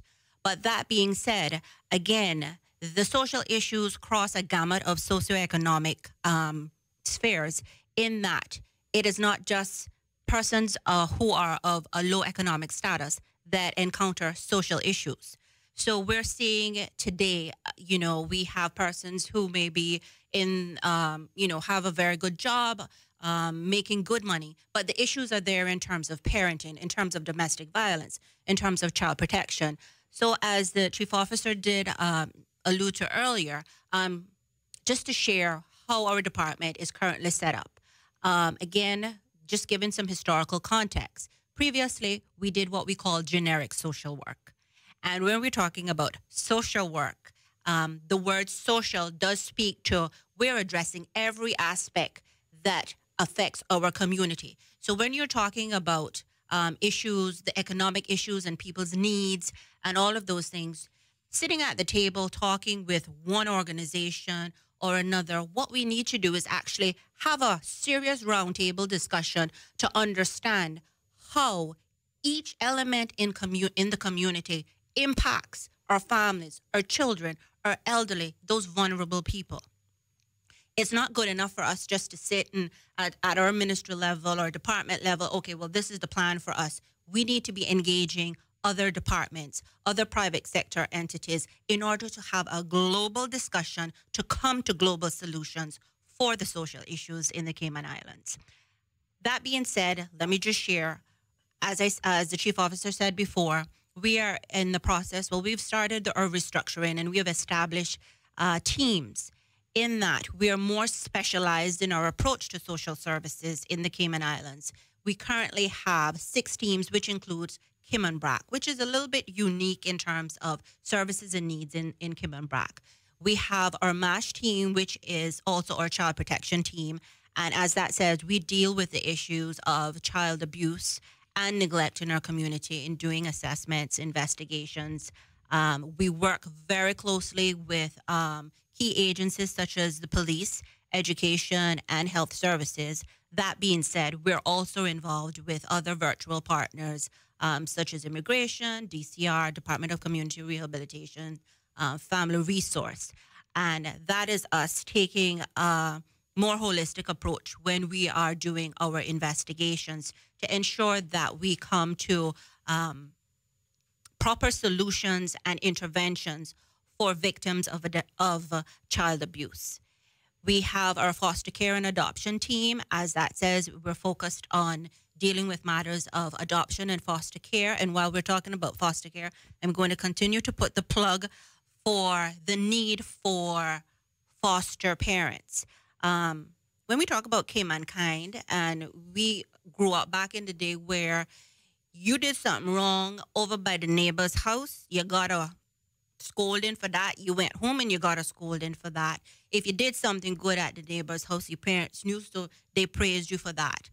We have gone from that Caymankind lifestyle, really, in that it does take a village to raise a child, and as cliche as it sounds, we need to come back to that because we're not going to solve our social problems if we do not approach it that your child is mine, my child is yours. And I mean that in a general context, in that everybody's responsible for taking care of our children. So putting a plug, the need for additional foster parents. We want persons who are able to give emergency assistance, meaning 24 hours to 72 hours, a little longer maybe for a couple of weeks or a few months. But then we also have those children who need a longer period in foster care. Ultimately, the goal of the department is to reunify those children with family members or close friends who are able to maintain them out of state care. We also have our youth services team whose function is to address juvenile justice matters. And we are moving towards, again, a more proactive approach. Rather than waiting until our young people have been charged with an offense brought to the courts, what we want to do is tackle the issue beforehand in creating programs that will divert them from entering the justice system. And we are, again, in the process of establishing various programs to address that. Again, partnering with agencies such as Department of Community Rehabilitation. We then have our family services team who address quite a lot of the custodial issues in private law matters, so matters of access and supervision when it comes to parents ending their marital agreements, but looking towards ensuring that proper co-parenting plans are put in place, that children have access to both parents. Oftentimes, what we do get is, and again, unfortunately, in the breakdown of any relationship, sometimes some persons feel that they deserve more than the other. But when it comes to matters pertaining to children and having access to family and their parents, our focus at the department is in the best interest of the child or children. Again, looking at developing further programs that will assist in co-parenting strategies, mediation, family counseling, individual counseling. We then have a newly formed team, our elderly services team. And of course, we know that we now have our older persons law as well as the older persons policy, which has come online now over a year plus. And we're in the formative stages of our elderly services team, addressing issues and concerns about our elderly in the community, looking at programs, fresh programs, and initiatives to ensure that our elderly persons are taken care of, continue to be recognized in terms of employment, education, social activity, proper health care coverage, those pieces.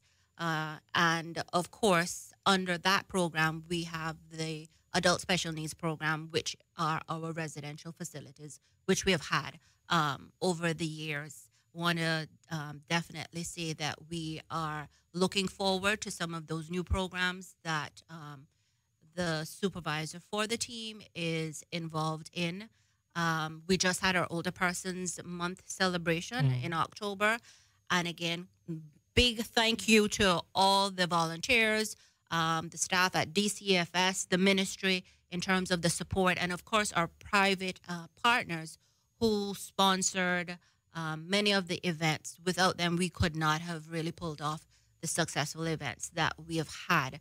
But one of the things that we're definitely focused on is not wait for 1 month to celebrate our older persons, but to look at making sure that activities, both educational, social, are something that we have every month for them to engage in. And again, we're going to be encouraging that private-public partnership, persons who have time to volunteer. If you don't have the money or in-kind donations, we definitely looking for persons who have the time to volunteer their services to assist us in the various programs. And then we have our Cayman Brac team. And as I said earlier, Cayman Brac is a unique community in that their needs are diverse, but our social work team, our community development team, and adult special needs team work very closely together in addressing. So they're not as specialized in some ways, but of course they do regularly address similar issues that we have in the Cayman Islands. That being said, I just also, before I forget, want to give a shout out to the staff at DCFS, Good Morning Team, and our adult special needs staff who work tirelessly to ensure that our elderly are well cared for in our residential facilities. Excellent. All right. Well, we heard the kind of open statement from the new director of that department. And I just got to go and take a break right now. Those on the line, 233-1019, 233-1019. If you can, hold on. That is sponsored by Superior Auto. We'd be happy to try to get to all of you. We got some questions that came through social media as well. And so there's a lot to discuss. This is probably one of the, I said this to you before, Chief Officer, you're damned if you do and damned if you don't kind of ministry. More of Cayman Crosstalk on Rooster 101 and live on Cayman 27 is next. The flavor with a beat. That thing now move up him dancing feet. We dance them flavor with a beat. Holy heap of sauce, yeah, we acting on the street. Young, middle age, or old, move your feet. When Grace if you dance, everybody have to do it. Grace, feel the vibe, can't you feel it? Grace, delicious, so nutritious. Yes, quality when you taste it. Want affordable? Look for the label. Flavor we are flavor because the spice is flaring. Flavor with a beat, no other brand of the near way. One taste and you know Grace is real. Get the quality, the service, the wide range of products in the Brack. Everything you love about Paramount Carpets is now available on Cayman Brack. Carpets, flooring, drywall, paints, windows and doors, lumber, from plumbing to electrical supplies. You'll find it all and a whole lot more at Paramount Carpets, Cayman Brack. We do a whole lot more than just cover your floor at Paramount Carpets. Mobil One The Grid is your VIP pass behind the scenes across the world of motorsport. You're going to see that aggression start from the Daytona 500 all the way up until the end of the year. I feel for the guys, driving past as close as I can, as fast as I can. A great win. Porsche win Le Mans. It's wall-to-wall action. There's no room for error. These trucks will jump 15, 20 feet in the air.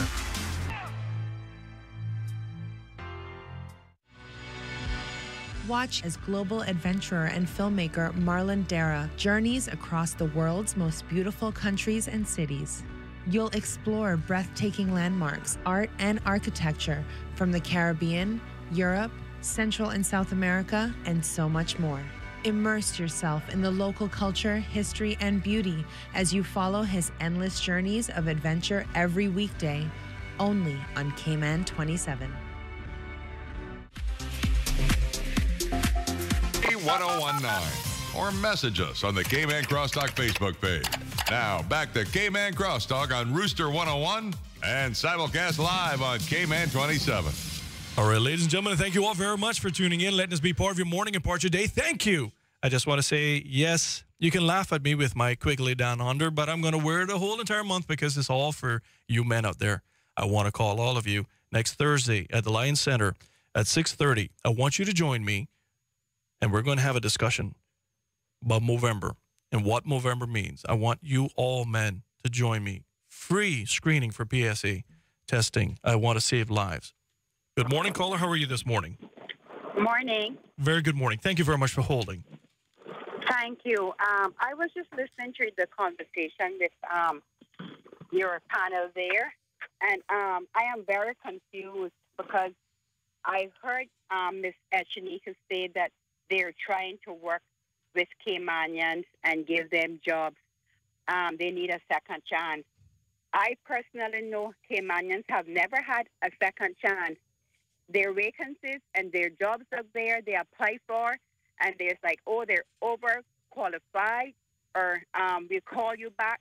Some never have the manners to call back. If they don't try to follow up, the people don't try to follow up with their resumes and their appointments and stuff. Then they go in, they take a test. They say, oh, you passed the test. We will call you in a few days. Finally, when they call them, they're like, oh, you weren't successful. When this person passed the test, wasn't given a chance, and it's not only happening to this individual person, it's happening to a lot, because I definitely know Caymanians, the only job the people can find for Caymanians are collecting the garbage, cleaning the roadside, throwing the dirt away from October till probably the 1st of January, if it has to continue till then. And I am very upset, and I know a lot of Caymanians are. We are not given a first chance, so we will never be able to get a second chance. And I am telling you all there, I know Caymanians, every one of us. I was born in the 50s, and I definitely know we never had anyone living on social services, never went to bed hungry, never slept outside. But you know what? Since social services came a part of this island, everyone is crowding into the doors, getting help. They are able, can work like everyone else. I don't know why they are handing out money to people that are able. I bet if you all was to stop giving these food vultures and this money and paying this rent, you would see how many people would get out and get a job without having to knock on social services door for help. And another thing, there's people here that are working at the NRA that is boasting they got jobs. They didn't take an interview. They're making such good money, and they came from being bartenders and hairdressers. And I am not acting, I am telling. So I need all of this to be addressed and look at the matter, because there are Caymanians of here that have had jobs for 32 years being secretarial people, got redundant, walk in the streets for 2-3 years and 15 months and all kind of things and can't get a job. Can you tell me why we Caymanians can't get a job? Then you go around saying, oh, we're lazy. They don't have the ambition. They're not given a chance. So I hope and pray that you all need to address this, because I am very upset of what I'm hearing this morning. And I am a true-born Caymanian, and I will never change from any other nationality. And we are not lazy, and they all need a job. Thank you, and I'll listen to your response. All right, ma'am. Thank you all very much. And I just want to say, I got to go and take a break because we went over the last time on that one. When we come back, I wouldn't mind addressing that, because that's actually one of my questions written down here as well, because it's a multifaceted approach. Mm-hmm. And that is something that we've been hearing a lot lately. So I'll leave that in your court when we come right back after this short little message. But I got to read this. And they said they wanted me to read it in a kind of pirate voice. So I'm going to maybe, Mr. Hilton, you want to help me out? Ahoy, mateys! Get your wallets and start checking off those to-do lists before Pirates Week. Take a trip to Ace. Yes, ladies and gentlemen, Ace has a brand new store. And you can spend $50, and when you do, you get a complimentary ticket to the AI Rentals Waterfront Sound Invasion happening November the 9th. That's Friday. This Friday, massive artist that's going to be playing on stage, and you're going to get a general admission ticket. That's pretty good funds, actually. And in fact, the store is beautiful. And if you want to find out more about the store, simply search Ace Cayman 345 on Facebook. And remember, Ace, the new location, is located on 11 Ashko Street, right off of Godfrey-Nixon Way. And it is right across from GT Automotive and also the Auto Spa. Just go down there and say hi to Joey Ebanks for me. And Ace is open from 8 a.m., and I like this one, to 9 p.m. That is a pretty good time, Monday to Saturday. And so we're hoping to see all of you crowd that store, spend $50, and get a free ticket. More of Cayman Crosstalk on Rooster 101 and live on Cayman 27 is next. Bogle Insurance Brokers Limited are professional, independent insurance brokers established in 1988. We are a wholly Caymanian-owned insurance broker with a wealth of knowledge in the local and international insurance market. Our professional team service clients with a range of insurance products, including motor, home, health, contractors, marine, and business insurance, among others. Contact us at 949-0579 or email us at service@bogleins.com.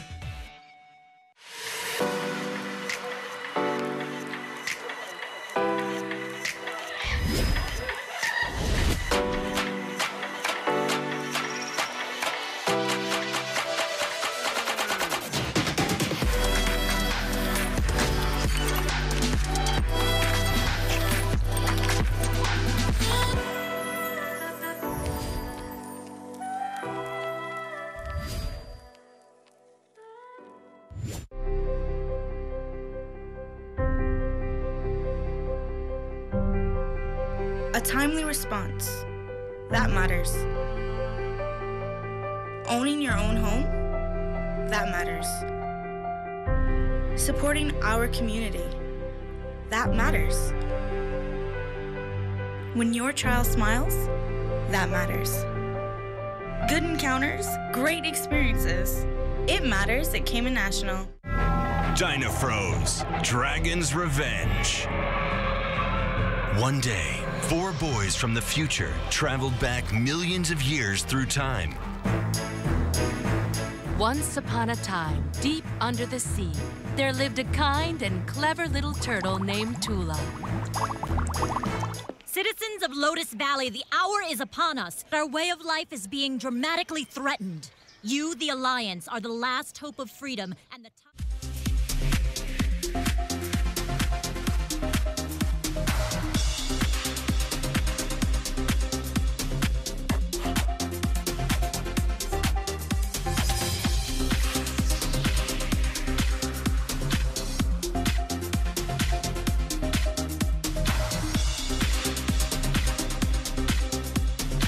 Iguana reminded of the rules. What's up, everybody? I'm Doug Dodds. Here's today's top stories from the Cayman 27 newsroom. The Department of Environment says it's received complaints of green iguana colors not playing by the rules when it comes to trespassing. The DOE is reminding cullers that obtaining proper permission to cull on private land is a legal requirement under the terms of the culling license. And those caught breaking the rules face penalties. If unauthorized cullers are on your property, the DOE says tell them to leave. If they don't leave, then call the police. In other news today, the Department of Education Services are investigating a video circulating through social media purportedly showing a dog being struck and injured by a Clifton Hunter High School bus. The whereabouts of the injured dog are still unknown at this hour. The ministry says transportation services for the school are contracted to private companies and any incidents are to be reported to both the school and to the DES. The investigation is ongoing. And finally today, the Public Health Department says Cayman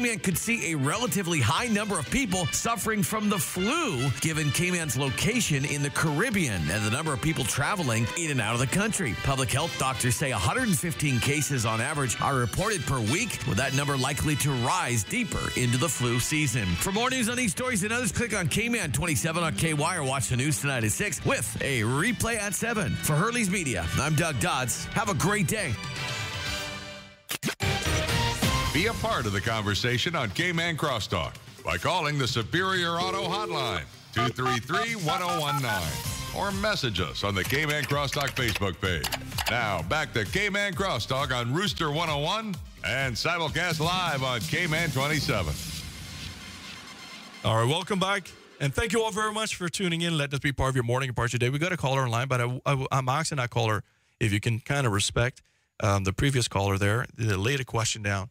And if you want me to kind of rehash it just a little bit, the caller basically, in a nutshell, said, look, the problem that we're having here in the Cayman Islands is that we can't even get a second chance because we're not even given a first opportunity to get a job.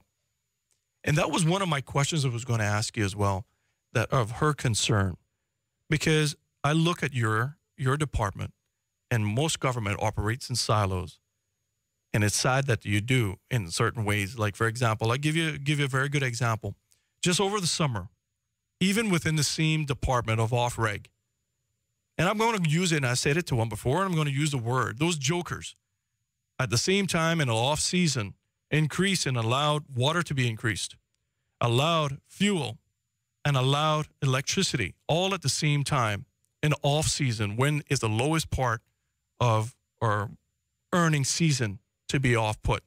Then when you compound that with the issue that we had an increase in the Fed in the U.S. increased interest rates 3 times by that time, which increased interest rates to houses, which increased insurance, medical and property insurance, all of those things. And no one is talking to you, because if they're talking to you, your side over here is given an X amount of budget, as you said. Your numbers are growing because you had to go back for supplemental income. He just told me you're hitting about 2,000 families, which can range on average, if he averages out, probably 3 to 4 people. So 3, even if it's just 3 twos, if you just want to look at it in that capacity, how much people that is going to be impacted by it all. And we're operating in silos, but people aren't able to get jobs. We had frankly, last week, we had a gentleman that called your department out a little bit and saying, I want to work. He's an openly gay Caymanian that has been diagnosed with HIV, living HIV positive. And he's saying that he's having a barrier. Nobody wants to hire him.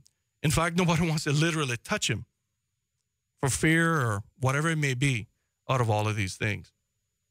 I hear it quite frequently that people want to work, Chief Officer. And I know that's not your remit. But the sad part about it is that they're all intertwined. You deal with social issues. And the sad part about it, you deal with social economic issues because they're run the spectrum of them all. What do you say to that caller?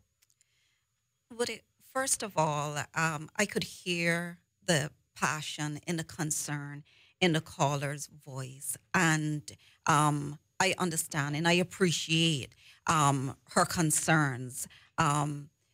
These are concerns that we hear on a regular basis, and by no means do I want to in any way minimize the works within our ministry and department, as indicated earlier by Paulinda.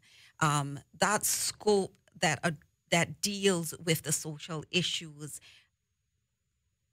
far sometimes exceeds what we're doing within our ministry, in our department, and extends out into other ministries, other departments. And it's important for us to continuously work together, to communicate, to be able to plan that we are moving forward from more a holistic approach. You are right in saying that employment does not fall under the responsibility of this particular ministry. However, it's important that the building of the newly established works that Chief Officer Howell is responsible for, that the impact that will have on us, or our concerns will have on that entity, that we have ongoing discussions. We have had discussions about it, and it's about, that entity, our department is relatively new. They're growing, they're trying to be established, and we're hoping that some of the concerns that the caller have, that particular entity will be able to help us address. But we have to work together. We cannot work in silence. It has to be a situation where things are taken into consideration, and that we're recognizing that one decision on one part by one organization has a trickling effect. And again, we have seen over and over that the social issues that we face sometimes are extending to other departments, to other ministries, to the private sector. And I use the example in terms of the second chance because I wanted to highlight the importance of our community giving people second chances. And so I agree with the caller that we have a responsibility to look at how we can get employment and how we can extend these services to our persons that are unemployed, that are out there looking for a better life, because it's not about us giving a handout. It's about us empowering our people that they can care for themselves. So the discussions that is ongoing with Chief Officer Howell and his team in regards to the impact that it will have on us is an ongoing discussion. It's not one that we are in any way dismissing and we are disconnected from, but also appreciating that Chief Officer Howell and his team are trying to establish and develop that. So we are, again, developing and looking as these things from a future perspective, and trying to address them the best that we can. May I just... Woody, I just wanted to add to what the Chief Officer was saying. The caller didn't make mention in regards to the Cayman of yesterday and the Cayman of today, and that the existence of the social welfare system has allowed for people to be able to come in and become dependent. And whereas we do see some instances of persons who are able to put up more effort but don't, those are the ones that we're working with on a more social aspect, along with DCFS as well as NWD and the new to be work that will be taking that on as well. We are trying to collaborate a bit more together as different organizations to see how we can better serve those persons from a more social perspective and how we can build them, not just financial. But I think as well, what's important to note is that the Cayman of yesterday is not the Cayman of today. There's a lot of things that have changed. We have grown a lot in regards to our population size, the influence that we've received through the media, through the transient population of persons who are in and out of the island, and the social issues that introduces as well, and the ones that existed before that people were not talking about, because we do have a small community, but it's still a very private community, and there are things that people tend to want to keep private so that it's not public knowledge. And so people were suffering in silence. Now that the system is being developed even more and becoming more established, you're finding that people are now being more willing to admit, I actually need help. I have been suffering in silence. We have a large population of elderly persons. We have disabled persons. mental health persons who can do no better. And they need some sort of structure that's put in place to ensure that their basic needs are being met so that they can have a certain quality of a healthy quality of life. Now, we've seen where NAU, we've been trying to do things from different angles to ensure that we're serving this population as best as possible, in that we have also put measures in place to ensure that the services that we're providing are being provided in the right area where it is most needed. Our policy is reviewed every year to ensure that we are targeting the most vulnerable, because as the chief officer quite rightly said earlier, the funds are limited. And so we have a responsibility to protect the most vulnerable, because if those funds are no longer there, then what ends up happening is that the elderly, the disabled, families with children who may have disabilities or whatever challenges that they're facing, they're now going to be without. And so when we create our policies, we are trying to ensure that we're protecting those people first. I say that to say that there are a population of people who will not receive as much assistance for us. For example, someone who's considered able-bodied with no dependents, they're only eligible for up to 3 months out of the year of assistance from the Needs Assessment Unit. And whereas we see that that's an issue, before that was only 1 month of assistance. So we're always trying to find ways to ensure that we're providing as much as we possibly can, but we also put in place compliance checks that are ensuring that the services are going to the most needy. Since we've implemented a bunch of the checks that we are now doing, we've been able to identify persons who are receiving services who don't reside on the island on a long-term basis, people who are receiving services for children who don't reside on the island, people who are receiving services who actually have income and are able to sustain themselves, and we're able to address those issues. So we are constantly working to find that balance where we're making sure we're providing for the need where the need exists, but also ensuring that we're holding people accountable and being transparent in the way that we're utilizing the funds provided by the government for that specific purpose. Well, I'm glad you say that, because I got to go and take a break right now. But you see, if I may, and before I lose it, and people on the line as well, 233-1019, sponsored by Superior Auto. You see, here's another barrier that I see you all up against, and this is from my perspective. This is why I said I believe it's damned if you do and damned if you don't. When I started this show, one of the first things that I came up was this very issue that we're talking about, employment. Because if you don't get employment, we're going to have to come to you. And the sad part about it is, and I knew the answer, but I had to prompt the Human Rights Commission to issue a press release and a report on it. Sad part about it is that the Human Rights Commission of the Cayman Islands, about maybe 2 years ago now, issued a statement that says no one has a human right to work in the Cayman Islands. It's not a human right to work. But however, here's the kicker.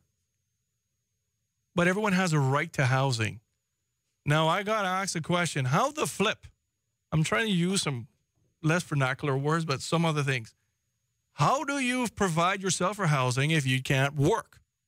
And what that means is that if that's a human right, Mr. Hilton, the gentleman that was here last time, or others that have 3 months of assistance, well, frankly, they can claim a human right issue and saying, I need you to pay for my rent. And then that trickles down to what the lady was saying before. What's going to happen is that people say, well, you know what? I can get my rent paid. I can get my water paid because it's a human right for me to have these issues. And I'm going to stay there, and I can sit down, I can do odds and end jobs and do whatever I need to do. And her point is that before social services came in, you had to work by the sweat of your brow. And now people are taking and gaming the system, like you were saying, children that are not here within the system and taking it. That's just a fact of what you all got to deal with. But until and when work changes the regulations, until and when they change Regulation 6, subsection 1, which mandates that everybody who is working and every person who employed someone else will identify, for example, a Mr. Hilton to move up to a Miss Paulinda stage in succession planning. If she leaves or something happens, God forbid, you can move right into that. That's called succession planning. Until and when we have that here in the Cayman Islands, and government can change it today. Or they could have changed it yesterday because they meet on Tuesdays. They could have changed it just the other day, changing one word from may to shall. And that would change, and that would make your life a whole lot easier. because then people have job security. People will know that I'm identified first and foremost. But those are the issues that we're dealing with. And when you got work permits that can easily be gotten for pennies a day compared to hiring a Caymanian, whom do you think you're going to hire in the Cayman Islands? And we're going to have to pay for it. You all just had to go buy for a supplemental income. I believe, what, 8 million? Something like that? Wait till next year. Be right back after this short message. More of Cayman Crosstalk on Rooster 101 and live on Cayman 27 is next. Did you know that Kirk Motors... Caymanian owned and operated since 1967. Paramount Carpets is a full-service operation beginning with material selection to the installation of finished products, as well as providing maintenance, service, and takes great pride in the quality of their work, making every effort to exceed customer expectations. Contact us today at 345-949-5000 or visit us at 317 Industrial Park, North Sound Road. Paramount Carpets. We do a whole lot more than just cover your floor. Have you heard? They have new daily meal deals at Popeyes. A different meal with sides every day of the week for the same price of just $3.99. Monday is chicken soup with rice. Tuesday for the chicken bowl. 2 tenders on Wednesday. A loaded chicken wrap on Thursday. It's all about that shrimp on Friday. Chicken nuggets to start the weekend. And the mixed 2-piece to finish. The new daily meal deals from Popeyes. A different meal every day, served with the world-famous best dressed chicken for only $3.99. Only at Popeyes, Louisiana Kitchen on Eastern Avenue. I'm John Barry, and this is Songs and Stories. I believe in every song there's a story waiting to be told, and in every story there's a song waiting to be sung. Each week I'll have a friend stop by who will share great songs and personal stories in a unique setting that have been part of their life and career. So sit back, relax, and enjoy.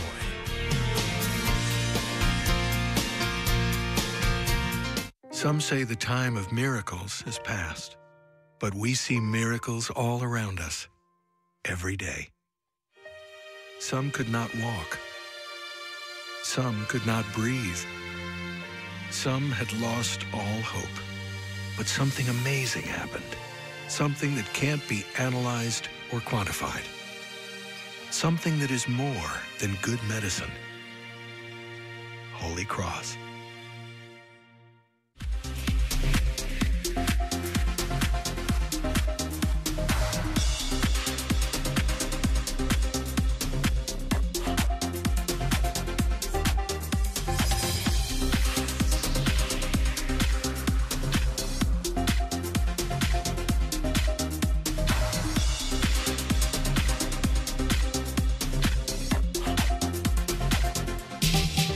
Department of Education Services are investigating a video circulating through social media, purportedly showing a dog being struck and injured by a Clifton Hunter High School bus. The whereabouts of the injured dog are still unknown at this hour. The ministry says transportation services for the school are contracted to private companies, and any incidents are to be reported to both the school and to the DES. The investigation is ongoing. And finally today, the Public Health Department says Cayman could see a relatively high number of people suffering from the flu, given Cayman's location in the Caribbean and the number of people traveling in and out of the country. Public health doctors say 115 cases on average are reported per week, with that number likely to rise deeper into the flu season. For more news on these stories and others, click on Cayman 27 on KY or watch the news tonight at 6 with a replay at 7. For Hurley's Media, I'm Doug Dodds. Have a great day. Be a part of the conversation on Cayman Crosstalk by calling the Superior Auto Hotline, 233-1019, or message us on the Cayman Crosstalk Facebook page. Now, back to Cayman Crosstalk on Rooster 101 and simulcast live on Cayman 27. All right, ladies and gentlemen, thank you all very much for tuning in. And tell you the truth, we're having a good conversation. Sometimes I wish these little sidebar conversations could be part of it as well, too. But ladies and gentlemen, if you don't mind putting your ears on a little bit, I got a pile of callers, 233-1019, 233-1019, and this in-studio number is sponsored by our wonderful friends at Superior Auto. All right, let's see if they're still there. Hello, caller? All right, they're not there. Hello, caller? Hello? Hi, good morning, caller. Thank you very much for holding. Good morning. Good morning, good morning. I wanted to speak on the unemployment that you guys are talking on this morning, and I find that there's a cultural racism that dominates Grand Cayman. I've noticed in instances I've applied for a job with government, and I was denied the job to later find that they brought in an immigrant and paid for his tickets and everything, and put up his family, housing and everything. And that was more expensive than hiring me as a Caymanian that was qualified for the job. Another instance, I know a friend of mine, he went to college in the U.S. He was up there for 8 years, kept applying in Grand Cayman as a Caymanian citizen to try and get a job. He finally decided to use his U.S. nationality because he was born in the U.S., but never raised there, just only used it to go to school. When he applied for a job in the Cayman Islands, they hired him, offered to pay off for all his shipping, bring in his car, his clothes, his everything, and gave him rent for 3 months. As a Caymanian, I see that as a waste of money to outsource all these people from overseas just because they're not Caymanian. Mm-hmm. Well, you know, sadly, caller, well, what you're saying is not a surprise to me. I get it fielded very frequently on the show, and I tell you the truth, one of the most recent things that we got was a lady that's Caymanian, and her husband was Caymanian as well, but because we all have similar last names, and some people do a little badness here and there, you kind of get branded with the same brush, so you want to distinguish yourself. So the person changed their name to something else that sounds a little bit more foreign. Yeah. Suffice it to say, yes, the job came easier. Yeah. I've noticed that in the BRAC as well. Yeah. In Cayman BRAC, it doesn't matter if you have degrees or not. They all, if you're not a colonel, a Borden, a Ryan, or a Foster, or anyone with a prominent family from the Cayman BRAC, they're not going to hire you. They won't even call you for an interview. It all depends on your last name, and that's how I find it in Cayman BRAC. But in Grand Cayman, I find it more culturally racist. All right, caller. Hopefully we can start chipping away at some of these things, and you know, hopefully the powers that be that listen will actually make some legislation or regulations to make sure that individuals like these can use administrative law to make sure that those things are mitigated. Might I add, in terms of, again, just reiterating the discussions that we've been having in regards to the working relationship that the Department of Children and Family Services and the ministry has with partner agencies such as the newly established Department of Works, NWDA, Needs Assessment, and other entities that are willing to train up, skill up, mentor, or hire persons who are in need. Best practices from our department side, in that persons who come in our doors who experience such challenges, we consistently work with those agencies to have those people employed, allow them to have mentorships if possible, if there's no employment vacancies, but also encourage persons to go out there and possibly at some point donate your time in an area that you are interested in, qualified in, because I'm sure some employers are always looking for free labor, but that also allows you to expose your talents, which could possibly lead into employment. I'm not saying that that is something that will work for everyone, and I certainly hear the caller this morning and understand their experience, but try and find ways that, you know, you put yourself out there to be employed. Unfortunately, it's the reality, as the caller said, for some persons, their experience in hiring. But again, from a ministry and department standpoint, along with our sister agency, NAU, we really work with our clients to ensure that we are, you know, partnering with other persons or other agencies that have the capacity to push them in the right direction. One of the new initiatives that we have undertaking at the department, and it's coming online soon as well, is to assign a social worker to case manage some of those more in need clients from the needs assessment unit who have been struggling with such issues as employment, being skilled up, having other issues that may affect their employability, whether it be issues of substance abuse. They have gone through the justice system, finding it hard to navigate employment. So we're in the process of setting up I'm sorry to cut you off. I was just saying I find people with mental issues also have troubles getting employment as well. And I'm glad that you raised that point, Kohler, because as shared earlier, too, in regards to the gentleman who is HIV positive, mental health, any sort of physical challenge that persons may have in the community, HIV, it's again about educating the public about these special needs and how we can work with those persons and not write them off. I mean, oftentimes, and we look at other jurisdictions where we see persons who are physically challenged, but they get up every day and go to a job. Are we fostering a community to say, well, because you're physically challenged or you have a mental health issue, you're not capable of doing work? No, we need to change that mentality. And again, from the perspective of our department and the ministry, it's about educating the public in terms of the benefits and the worth that these people bring to a community and an organization. We understand and we appreciate that the employment issues are very much connected with the works that we're doing in the Ministry of Community Affairs and the departments that fall under our ministry.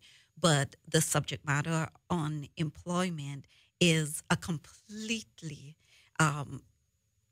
standalone subject matter. And although I don't want to minimize that, I would indeed invite my fellow chief officer and his team to come in and specifically speak on the matter of employment or the lack thereof, because I don't think that rightfully so we're completely equipped to address some of the concerns or some of the questions that is being posed to us that is directly related to employment. But I do appreciate the concerns that's being put forward, and I know what the connection is and how it impacts the work that we're doing. Sure, it's tangentially. I mean, it's connected, and one moves the next to the other. I got to ask you all, though, I mean, in terms of you combating this and sitting down with chief officers, meetings and so forth and strategizing, how do we optimize and mitigate? One, optimize where we are this moment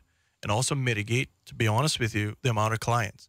Because I would imagine your passion, and I would imagine yours as well, too. I'm not sure much about yours, to be honest with you. But I know I've been following her for the longest period of time, and one of your passions has always been social services and working with people.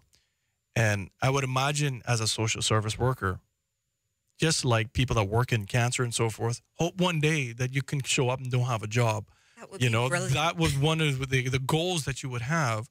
And I would imagine you're sitting down saying, how do I mitigate the numbers that come through my door? Absolutely, Woody. It's so funny that you say that because in a discussion earlier this week, I was sharing with the team, you know, I have a utopian vision of the department and the social issues in the Cayman Island. And if I don't dream big, if we don't dream big to say one day we are going to eliminate child abuse, unemployment, poverty, then we will never get anywhere if that's not our ultimate goal. We have to dream big to change the social challenges that we have in these islands. And you're right. I mean, all of us sitting around the table here, I know our CEO, Matthew, we're all of a social work background. And I'll tell you this, people don't enter this profession for accolades or monetary rewards because this is a very challenging job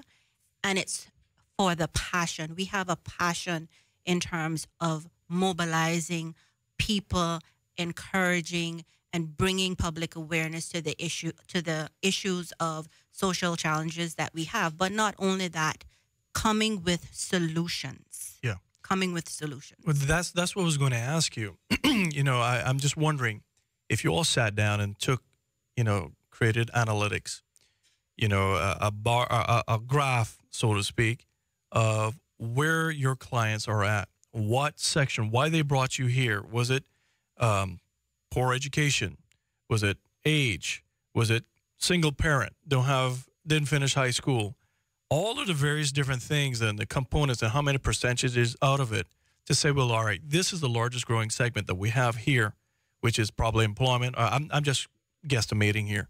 Well, all right, we need to sit down with, for example, the work department and that ministry to talk about how do we mitigate this risk going forward. What is going to stop these people? And then when you analyze that, do you take, for example, a questionnaire of why are you here? Because I would imagine most people, well, I can't even say that anymore. Most people I'm frankly, I don't give a crap. Most people of my age and a little older is probably a lot different from younger people because I've seen the difference. I've witnessed younger people on your services, the attitude and the nasty attitude that they have going to supermarkets and how they do things. It disgusts me, to be honest with you. I was working from time I was 10 years old. I work 2 jobs today.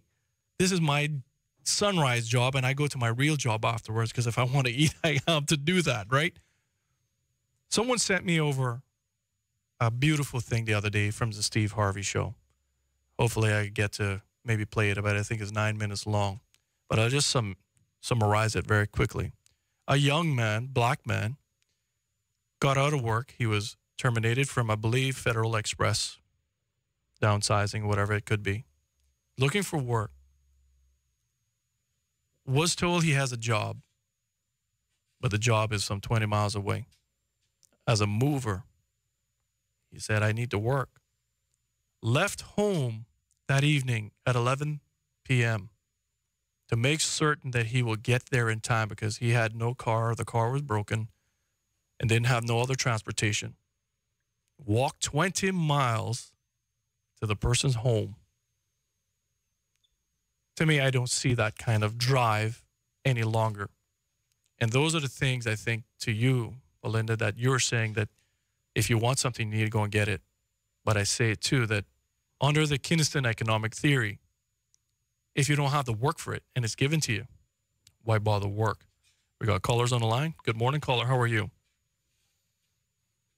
Hello, caller. Hello. Hello. Good morning. Hello? Yes, ma'am. Morning. You said a mouthful. Really, if you don't have a job and you can't get there and you get a chance, you need to have the job. Once you're given the job and you really want to work, you will do anything to have a job. Jobs aren't easy in Cayman to get anymore. But the thing is, Caymanians need to be at the front of everything. I manage a store, a souvenir store, and I have had many people come into the store and say to me, well, I'm glad I see a Caymanian. Everywhere you go into any other country, your nationality is up front first. I've talked to other people from outside the world, and everyone is so glad to see a Caymanian. I give them a lot of history. I give them a lot of places to find local food. This is what they want.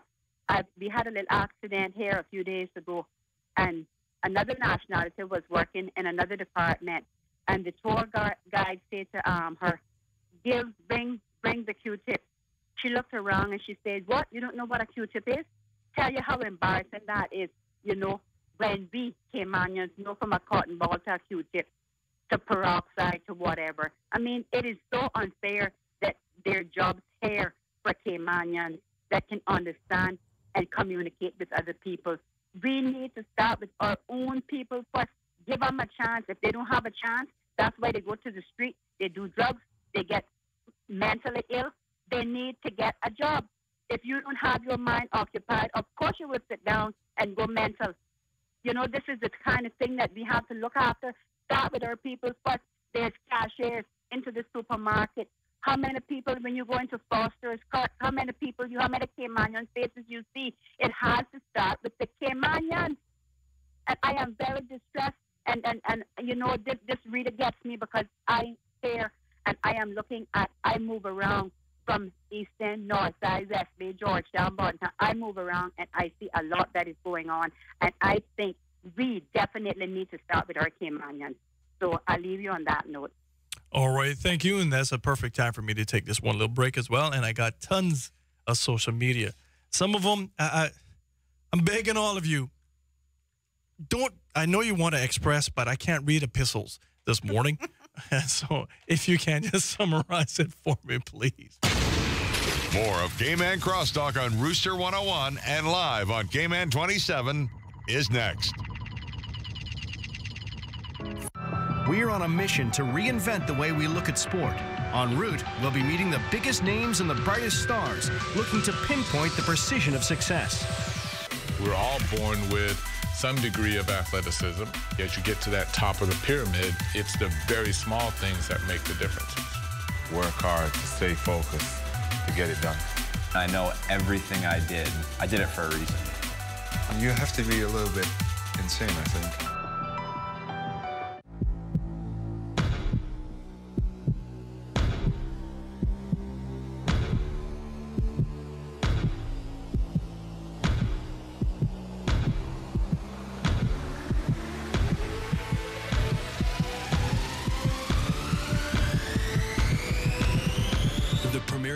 Is back. Sign up for the Sports Pack today and fuel your passion for football. Sports is life, only on Flow. The flavor with a beat. Black thing now move up him dancing feet. We dance them flavor with a beat. Holy sauce, yeah, we acting on the street. Young middle age or old, move your feet. When Grace if we dance, everybody have to do it. Grace, feel the vibe, can't you feel it? Grace, delicious, so nutritious. Yes, quality when you taste it. Want affordable, look for the label. Flavor we are flavor because the spice is flaring. Flavor with a beat, no other brand than near we. One taste and you know Grace is real.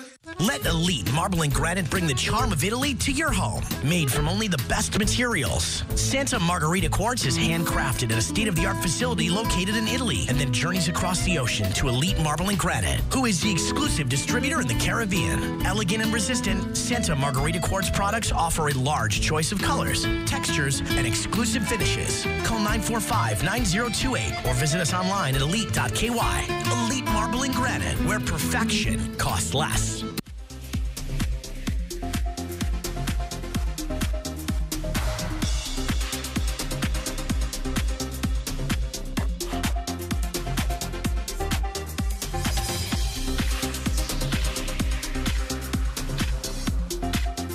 Thank you all very much for tuning in and letting us be part of your morning and part of your day.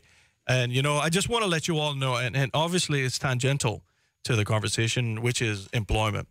But we're not dealing with employment. Hopefully, in fact, I believe if it's not this Friday, I'm trying to book them on as well to talk about the new bills that's coming in for work and how they're going to establish that as well. Even though work and employment is tangential to your all work, I just want to let people ask you to kind of keep on track to what we're talking about, which is your departments and more social welfare aspect of it, which probably comes after the lack of work in most cases. You know, Mr. Hilton, if you don't mind, there's a couple of emails that came through, and I want you to, I see you were closing up to Mike as well, but I want to read this to you and then just get this out of the way. It says, Cayman is not willing to look at any of the harsh realities, and I will be surprised if this is allowed to be read out loud on air. Let's talk about the monopolization and the dispossession of Cayman Islands economy from true ownership and stakeholdership of the true Cayman Islands people. Let's talk about the creation of a welfare state to keep a population dumb and under your thumb of crooked as a dog hind leg politicians and greed-induced private sector interest. Let's talk about Cayman fronters who sell out their own people for their own gain.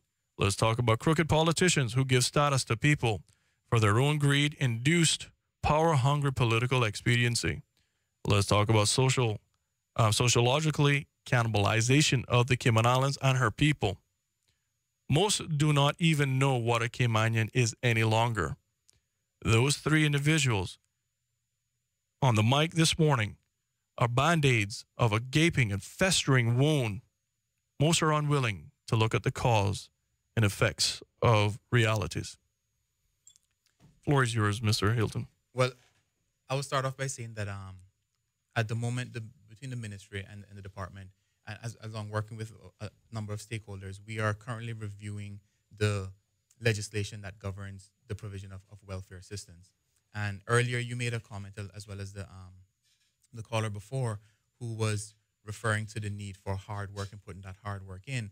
I myself, when I returned from university, I came back with a double major, but I did not have a job at the time. And so I went and I sold hats to tourists on the side of the road because a friend of mine had a store and he needed some help. And so having 2 degrees, I stood there in the sun selling hats to tourists. And I think that a certain level of humility, a certain level of willingness and acceptance of your reality is necessary for us as individuals to propel ourselves forward. Mm-hmm. Now, as an organization, these are exactly the things that we try to impart to our clients as well, that the understanding of what's your role in your own life's development, what's your role in your professional development, what do you have to do in order to move from one phase into the next, not just what can be done for you, but what are you willing to put in, because at the end of the day, ultimately, it is your responsibility. Yeah. Now, I say that to say that we're currently reviewing the legislation, and in doing so, and even though the policy that we currently have within our organization, these are all things that influence the development of these things. We're looking at not how can we continue to provide assistance to people, but we're looking at how can we help people be self-sufficient? How can we help people to have pride in themselves and to see that I can do this, to build their confidence. Before you were speaking about what were the issues that were contributing to it, and there are a myriad of things, and you mentioned a number of them as well, but there are a lot of social issues. It's not solely the employment factor, it's not solely the education factor. There are a myriad of social issues as well that impact persons, impacts their self-esteem, impacts their mental health status, different things like that, the drug use, different social problems that we see being created. And I think that we do need a concerted approach, a joint approach across all government, across the entire community. Earlier, Ms. Paulinda was speaking to, it takes a village to raise a child, but it also takes a country to maintain a community. And I think we need everyone involved on board, moving towards the same direction with the same goals to be able to realize that dream. Because I noticed that a lot of focus is being placed on the department, on the ministry, but those are singular entities, and unless we're working collaboratively, I don't think we'll ever achieve the utopia that Ms. Paulinda is talking about. And that needs to be on everyone's agenda, needs to be what people are aware of and actively engage in working towards that goal of developing people. That being said, we're always going to have persons who are not going to be able to come off welfare. So a welfare system is always going to be required, because as I referenced earlier, we have the elderly persons and the mental health persons who are going to constantly need that assistance from some avenue to help them to maintain their basic living requirements. Well, the thing with it is, I got to say, people say we can't legislate morality. Well, we do. That's why we have laws. From the very beginning, people are hateful. People are cruel. Cain killed his brother from the very beginning because of greed and stupidness. We can go down to Esau and Jacob. We can go through the biblical stories if everyone wants to do those things. That's just human nature. And I say this out of the greatest respect. We'll never, ever see Paulinda's dream of a utopia, because it's just a very human nature of people. People are by very nature greedy. And to be honest with you, greedy people actually make the world go around. They're the ones that go out and they create the industry. They create all of those things. But until and when you regulate that greed and regulate that hatefulness by legislation, by regulation, you would never change the system. And especially if you have a system in the Cayman Islands that is telling us that we don't have a right to work, but we have a right to housing, that is putting you all at a disadvantage, because your numbers are going to increase. Because if you can't tell an employer, you need to employ this individual, or you're not going to get a work permit, well, what do you think is going to happen? They need housing, right? You're going to have to take care of them. And so until and when, and this is why I was saying, I just was wondering, if you all took an analytic approach to everyone that is on your list, and seeing where they were and identifying them and going to either the social services, if it's whatever percentage is largest that you're most concerned with, and tasking that individual or that ministry, say, here is the growing problem, and we forecast that it's going to be a little bit more, whether it's housing, whether it's lending money, whether it's employment, or however it may come about. Tasking those individuals that this has to happen, because what's going to end up happening is not unreasonable to say, all your forecasting for 2 years of an operating budget was eaten away very quickly and had to come back for supplemental income. To me, that doesn't bode well for next year. And it's not unreasonable to think the way the cost of living is going up, and if you're working in isolation and just taking care of your clients, and no one is tasked to mitigate the risk that you're having it, in the private sector, we got to break things down, and I got to give it to Christopher to do or someone else to do. And I hope that one day that we break down barriers, that all of you could be successful, and that you task that particular ministry with that problem. Because I'm telling you, we need legislation. And right now, I even had the interim, hopefully it doesn't affect her role. I should have just gave it to her in the first place. But the interim work director coming in and agreeing that we have watered down regulations to employment in the Cayman Islands. It needs to be stiffer.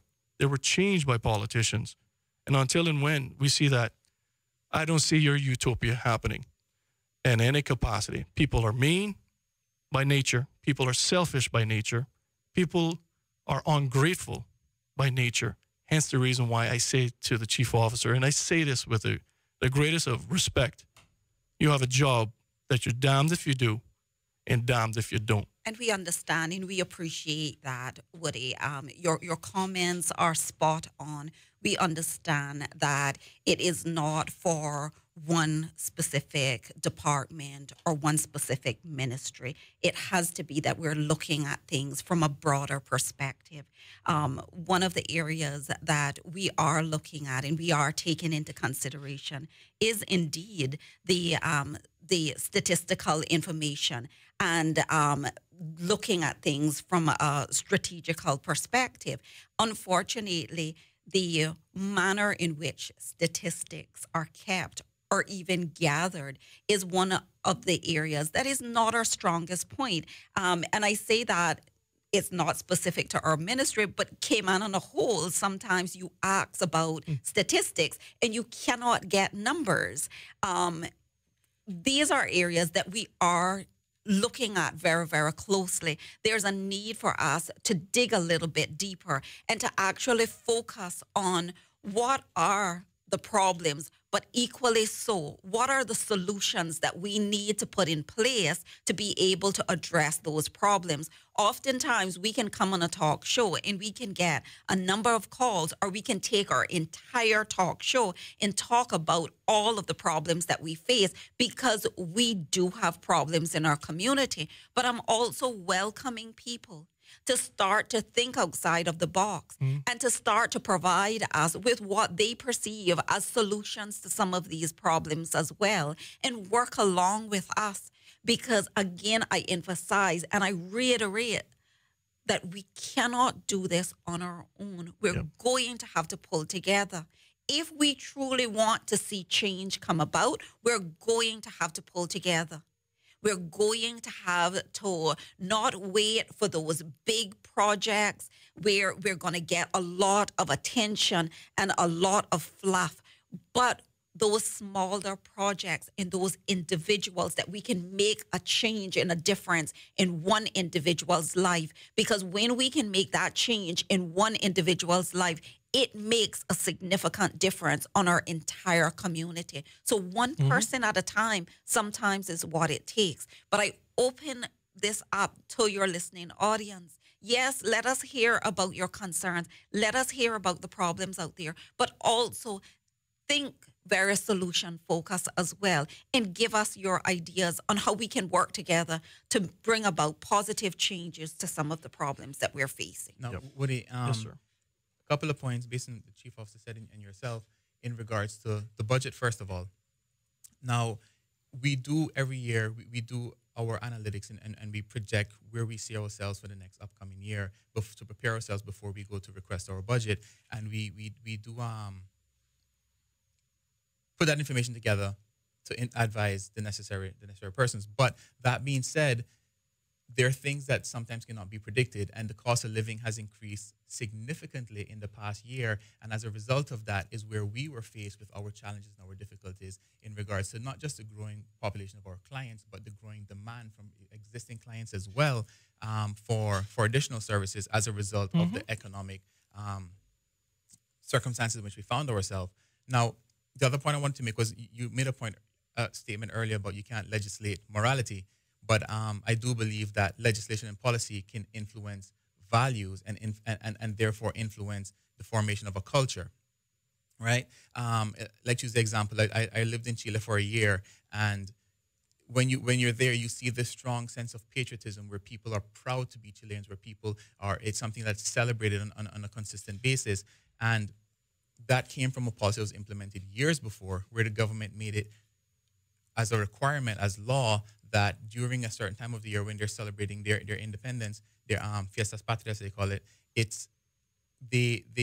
you're required to display the flag outside of your house by law during that week. Your business, your home, you have to have that on display. And as a result, over the years, even though it came from a law where the government would enforce that, it became ingrained in people where it's now a value where we love our country. On the flip side of that, you look at China, who years and years ago, they implemented a policy, the one-child policy, in order to control population. The unwanted side effect of that was people were killing their female-born children and would prefer to have a son since they were only able to have one child. A lot of that because a lot of them were farmers, so the son was of more use to work the farm and was just seen as more value. And now China is currently experiencing an issue where men are outnumbering women, and it's difficult to find a wife to marry or to just have a family to move forward, all because as a result of a policy that was put in place. And you see how the development of policies and legislation can definitely impact the values of a country, the values of a people, and form the culture of that country. And I think that what we're trying to do in the revision of our legislation is that we're going to be engaging with various stakeholders before that time, not after the fact, because we want to ensure that whatever is put into that law is reflective of what the needs of the community are, what the expertise that we may not have in-house that we need to see to influence the development of that law, to ensure that we don't end up making those mistakes, but are rather creating a situation like they did in Chile, where you create values that now adds to the country years down the line. Well, I would just say to both to those things, watch out. There's a lot of socialism there as well, and you're jailed for not doing certain things. You can't do that in the Cayman Islands. They'll take you to the Human Rights Court immediately to that effect. But I hear what you're saying, but think of this as well, and I say this with the greatest respect. Chile has generational people. They have not seen 530-odd+% of new persons from some 126 different nations and nationalities and cultures come on their shores as well. That's another component of the social issues that you all got to face. Good morning, caller. How are you? Good morning, Woody. Good morning, sir. And good morning to your guests. Morning. Good morning. Good morning. I have two major concerns with NAU. Number one, is NAU reaching the people that really need assistance? The reason for the question, I've had an experience firsthand with a fifth-generation Caymanian of my generation who, because of bad health, lost his job and everything he owned. It took a village to convince this man to seek help from government. The process was quite a long one. It took a lot of convincing after having all his records in place. To me, it showed less interest in such cases. Number two, housing. The people that are being supported by NAU for housing, how often are there inspectors going to these sites, if at all? My experience, not at all. What I saw, drunkenness, drug abuse, drug use, and drug sales. They're the people you're spending your money on. I'm a first-generation Caymanian. I was very, very angry. I am still angry. I have no use for worthless people. We Caymanians were taught to work for what we get. If you want to eat, you work. There are many people who can work if they really want to work. Maybe they can't get the job they want, but that's not an excuse to be accepted. And unless we put a hard line on these situations we're dealing with, we're going to have nothing but lazy people the government is supporting. And it's going to be a political agenda more than it is now. So I am asking NAU, please inspect the areas in the housing that you are supporting, the government is paying for. And the people that are applying and need assistance, make sure they need assistance and not want assistance. That's my say for the day. Thank you very much. Thank you. All right. Now, I did mention before in regards to the compliance checks that we do for all our clients, which first of all, let's talk about the assessment process, where we ensure that all information that we're provided with, we can corroborate that somehow. It's not just something that we're being told. There's a document trail demonstrating that every decision that's made is based on factual information. It has helped us to, as I said, identify fraud. It has also helped us to ensure that the services we're providing are going directly to those who are most in need. Now, there are some difficulties sometimes in regards to persons when they apply. They don't always have the necessary information for us to be able to make that informed decision. And despite efforts by the officers or supervisors to relay that information to the clients or the public, there's sometimes difficulty in obtaining documents, or sometimes the client will want to provide portions of the information that's required, and that can lead to holding up delays in the application process.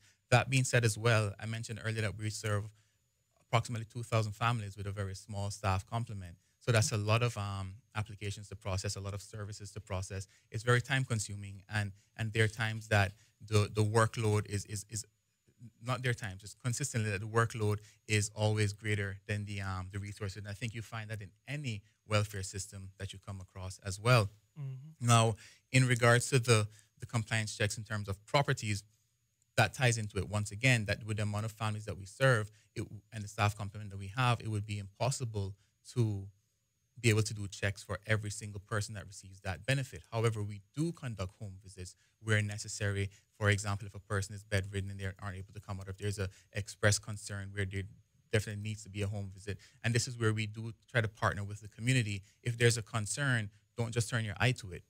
Contact us, report it. You can do so anonymously, and we will then do our investigations to check on everything and make sure that everything is still above water, or if there's an issue that needs to be addressed, we will do our best within our powers to address those issues as well.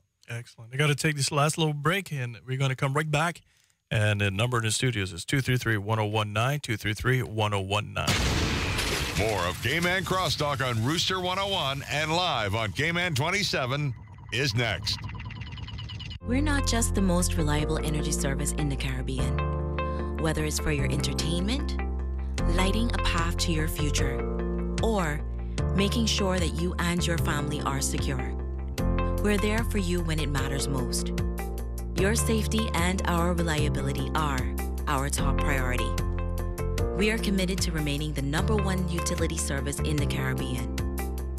We are CUC. Champion House Restaurant, serving Cayman for over 30 years. Start your day off right with our breakfast, fruits, pastries, hot cereals, entree, and so much more. Stop by for lunch. Our buffet offers salads, soup, entrees, and desserts. Check out our website for details on our new dinner menu. And don't forget about catering. We can customize any menu to suit your needs. Champion House Restaurant, where the islanders dine.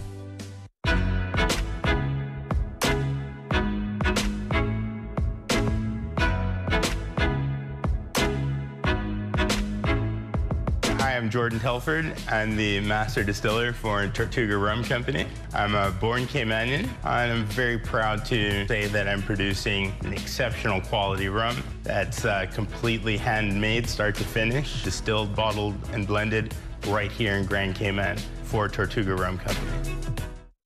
Bogle Insurance Brokers Limited are professional, independent insurance brokers established in 1988. We are a wholly Caymanian-owned insurance broker with a wealth of knowledge in the local and international insurance market. Our professional team service clients with a range of insurance products, including motor, home, health, contractors, marine, and business insurance, among others. Contact us at 949-0579 or email us at service@bogleins.com.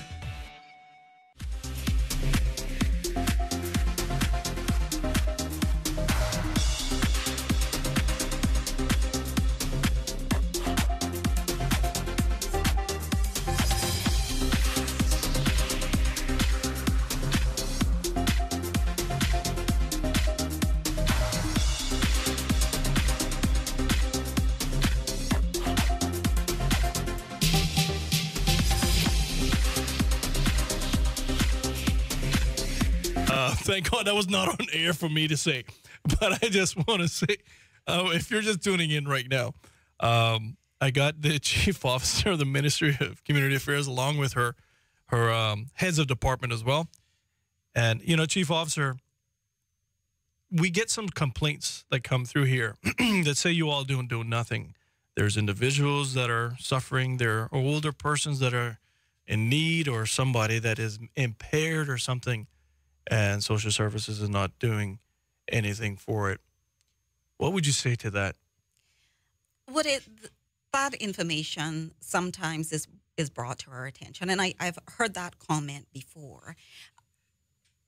We rely sometimes on the public to bring things to our attention. As much as we try to be out into the community, we're not going to know every single person that is in need, or we're not going to cover every single aspect of our community in our day-to-day operations. But if somebody from the public is aware that there's an individual that is in need, a family, an elderly person, I'm inviting them to provide us with that information. As I indicated during the break, there have been times when the ministry will get calls to say, not sure if you were aware of this situation, but there's an elderly person living in these conditions. Immediately, the ministry will ask representatives from DCFS or from NAU, or sometimes both entities, to go out to visit the individual to see what the circumstances are. It might be that it just wasn't brought to our attention. We didn't know about it when it's brought to our attention. We help the individual. Sometimes it's also about us not necessarily helping the individual with any specific services, but helping the family to better coordinate and to organize themselves to meet the needs of that individual that's within their family as well. So if we don't know, we can't address it. And if the public is aware of someone in dire need, I would ask them to please bring it to our attention and give us the opportunity to go out and to check on some of these things. I guess if you were clairvoyant, Matthew, you wouldn't have to go back for that supplemental income, right? There you go. But I got to read this one for you as well. And here's a question to all of you. Maybe it's a policy issue. I don't know. It says, "Hi, Woody. Can you please talk about family members whom may be caregivers, and how maybe Cynical or even the NAU could assist and pick up the tab of paying a few $100s a month towards that care, rather than spend a whole lot of money on a nurse or a helper? As for myself, I take care of my mother, but that leaves me extremely vulnerable without anything, because care for the elderly is not just 2 hours, 4 hours, 8 hours, but it's a 24-hour-a-day job." We appreciate that challenge, and we do see that pop up quite frequently, actually, where family members are caring for their loved ones at home.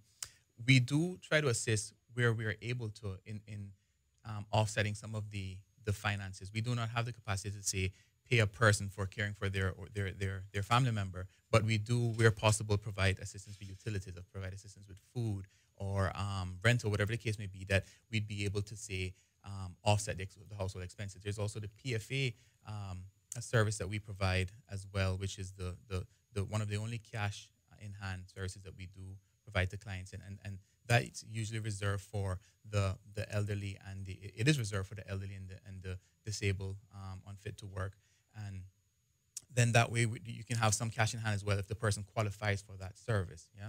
Now, in regards to Cynical, I couldn't speak specifically to their services they offer, but I do know that there is a adult special care service that they do provide for persons who have been medically deemed in need of a caregiver within the home, because of course Cynical's insurance, so it has to be medically related, and doctor would sign off and say, yes, this is a need that based on the circumstances, and that can be provided. So it's not necessarily out of pocket. It is based on a reimbursement, from what I understand, where the client would have to first provide the payment for that, and then Cynical would reimburse them on a monthly basis to cover that expense up to a certain amount, for sure. Now, we've also had clients in that situation who were recipients of Cynical, and they went that road to get that, but they didn't necessarily have the funds available to make the first payment to the caregiver. So what was done is that we provided assistance to offset that cost. They didn't need ongoing assistance from us, but on that interim basis, they needed that one-time assistance to be able to provide for that care, and so we did provide that assistance, and then they were able to manage on their own after that. So there are some resources available for persons in those circumstances. Excellent. And as the chief officer said, if you got an issue, call them. They'll be happy to talk with you and maybe steer you in the right direction as well, because after all, that's what they're there for. I got to take this last little one break, and then when we come back, we're going to have some closing statements, and maybe if you all call 233-1019, if that caller is still on there, we'll take some of the calls as well.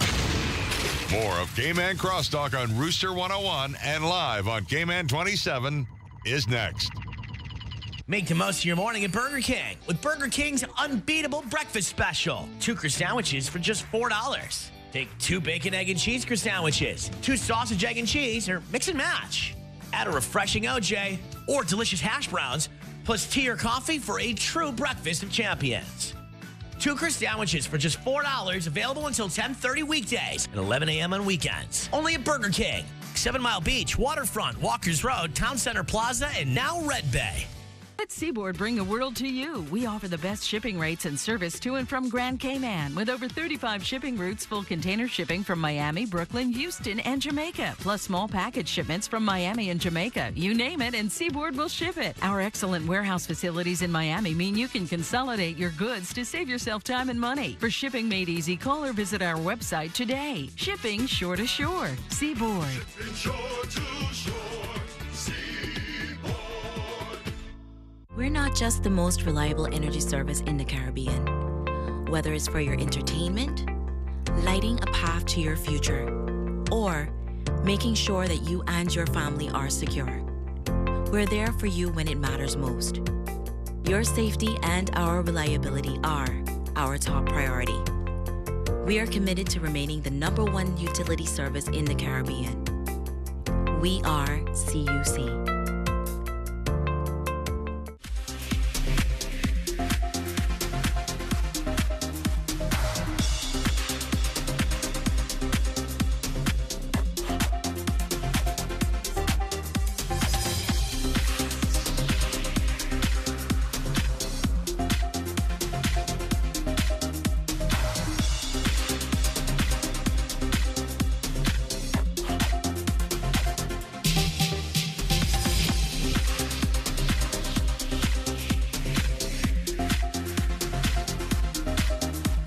On Cayman Crosstalk by calling the Superior Auto Hotline 233-1019 or message us on the Cayman Crosstalk Facebook page.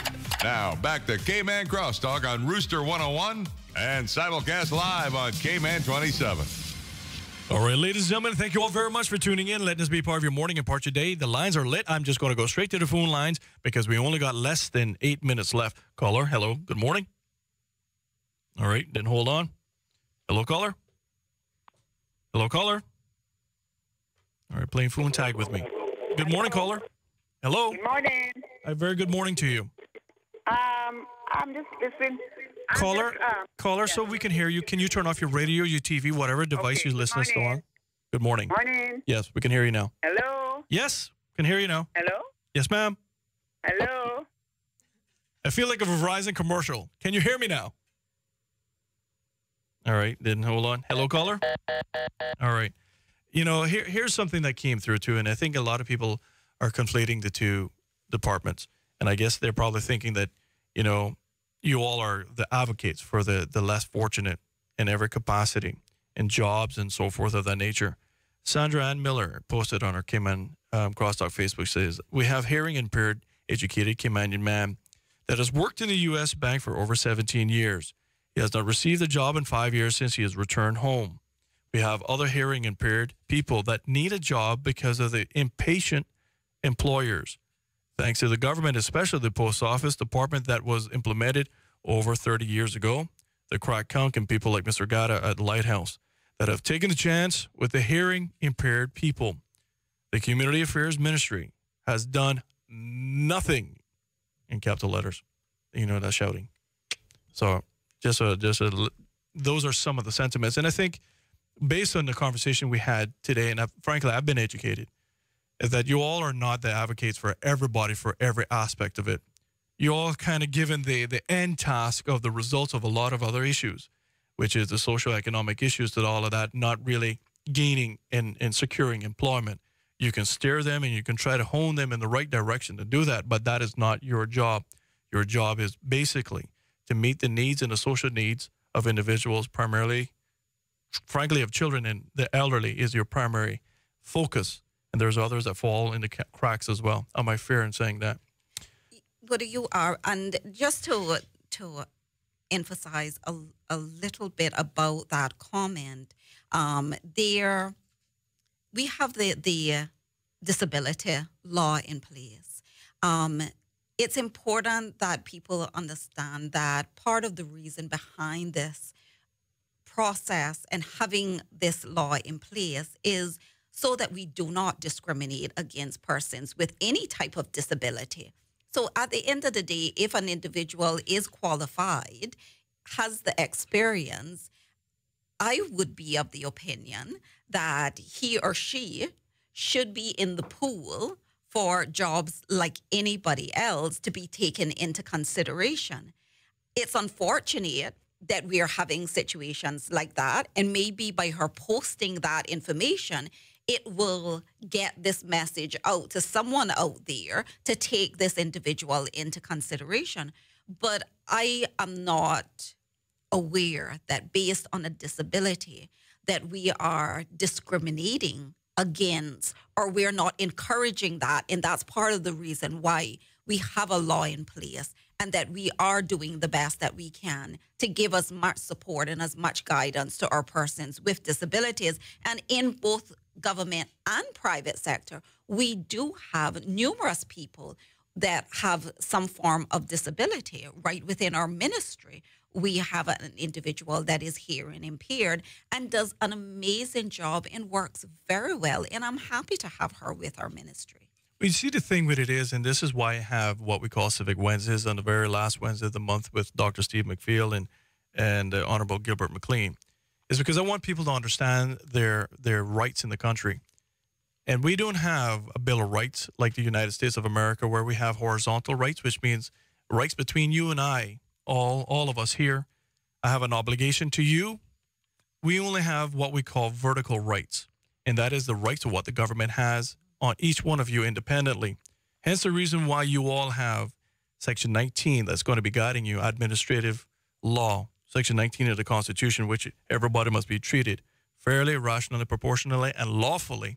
And in addition to employment, government has and cannot, under Section 16 of the Constitution, cannot discriminate against anybody for race, color, creed, sex, orientation of any kind whatsoever. Hence the reason why that you see government departments hiring these people. Hence the reason why I go back that there has to be legislation to almost create that horizontal Bill of Rights, because if not, people are not going to take it like the U.S., where you can claim discrimination on that front.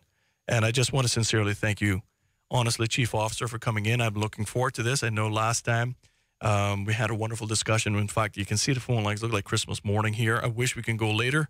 In fact, we might have to bring you in at 7 o'clock because the time goes by pretty quickly. But Paulinda, I just want to say congratulations to you. And also you, sir, for acting as well. Congratulations. Hopefully, you don't have to go through that crazy process and they just give it to you based on succession plan. But I know government. But I wish you all the best. We do have a Caymanian director Yes. in place at NAU. Matthew is acting today because she's on vacation. But So good. that Congratulations. acting is temporary. But what I want to take the opportunity to thank you for having us on your show. We're happy to come back. Obviously, we didn't cover everything that we would have liked to cover today. There's still various topics. I think that NAU can come back all by themselves once the director is back. She and the Matthew and the director can come back in and speak more about the NAU process and the direct deposits as it relates to the landlord that we did not have a discussion about, and also about the revision of the poor relief law. Because we are moving very swiftly forward with that process and having consultation with both government and private sector. So we're wanting to get feedback so that when we do put the law forward for the revision, that we have taken into consideration not only our perspective, but external perspective as well. So again, with the Department of Children and Family Services, there is a lot that they are continuing to work on, growing and developing. So I'm sure that they are going to be readily available to come back on. And then from a ministry perspective, one of the areas that I did not even touch on has to do with gender. And we have a section within our ministry that has a responsibility for gender. And so I would invite my DCO to come on with the policy officer for that particular section and be able to speak on those things. So hopefully we will be on a regular basis to continue to give yourself and the public an update in terms of where we are and what we're doing. Information sharing is key for us at this point, and as much information as we can get out to the public will address some of the concerns, but also some of the myths that are out there, some of the misunderstandings that's out there as well. Yeah, there's a lot of misnomers, and as you can tell, it's very engaging. The lines have always been lit most morning. I want to sincerely thank all of you, and looking forward to having each one of you back into the studios. They're going to cut me off in 15 seconds. I just want to say to all of you, thank you all very much for tuning in and letting us be part of your morning and part of your day. I would be remiss of me not to do my normal closing. I know Mr. Gata like this one, but it comes from my heart. If you have a pet, please consider spaying and neutering that pet today to keep the unwanted pet population low. And as these would tell you, your greatest wealth in life is your friends and family. Enjoy them.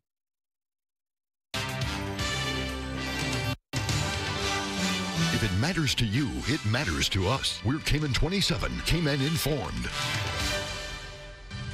Coming up next, work continues on Cayman's new independent monitoring board. Too slow. That's the Auditor General's verdict when it comes to progress made by government in implementing recommendations made by the Public Accounts Committee. I'm Karen.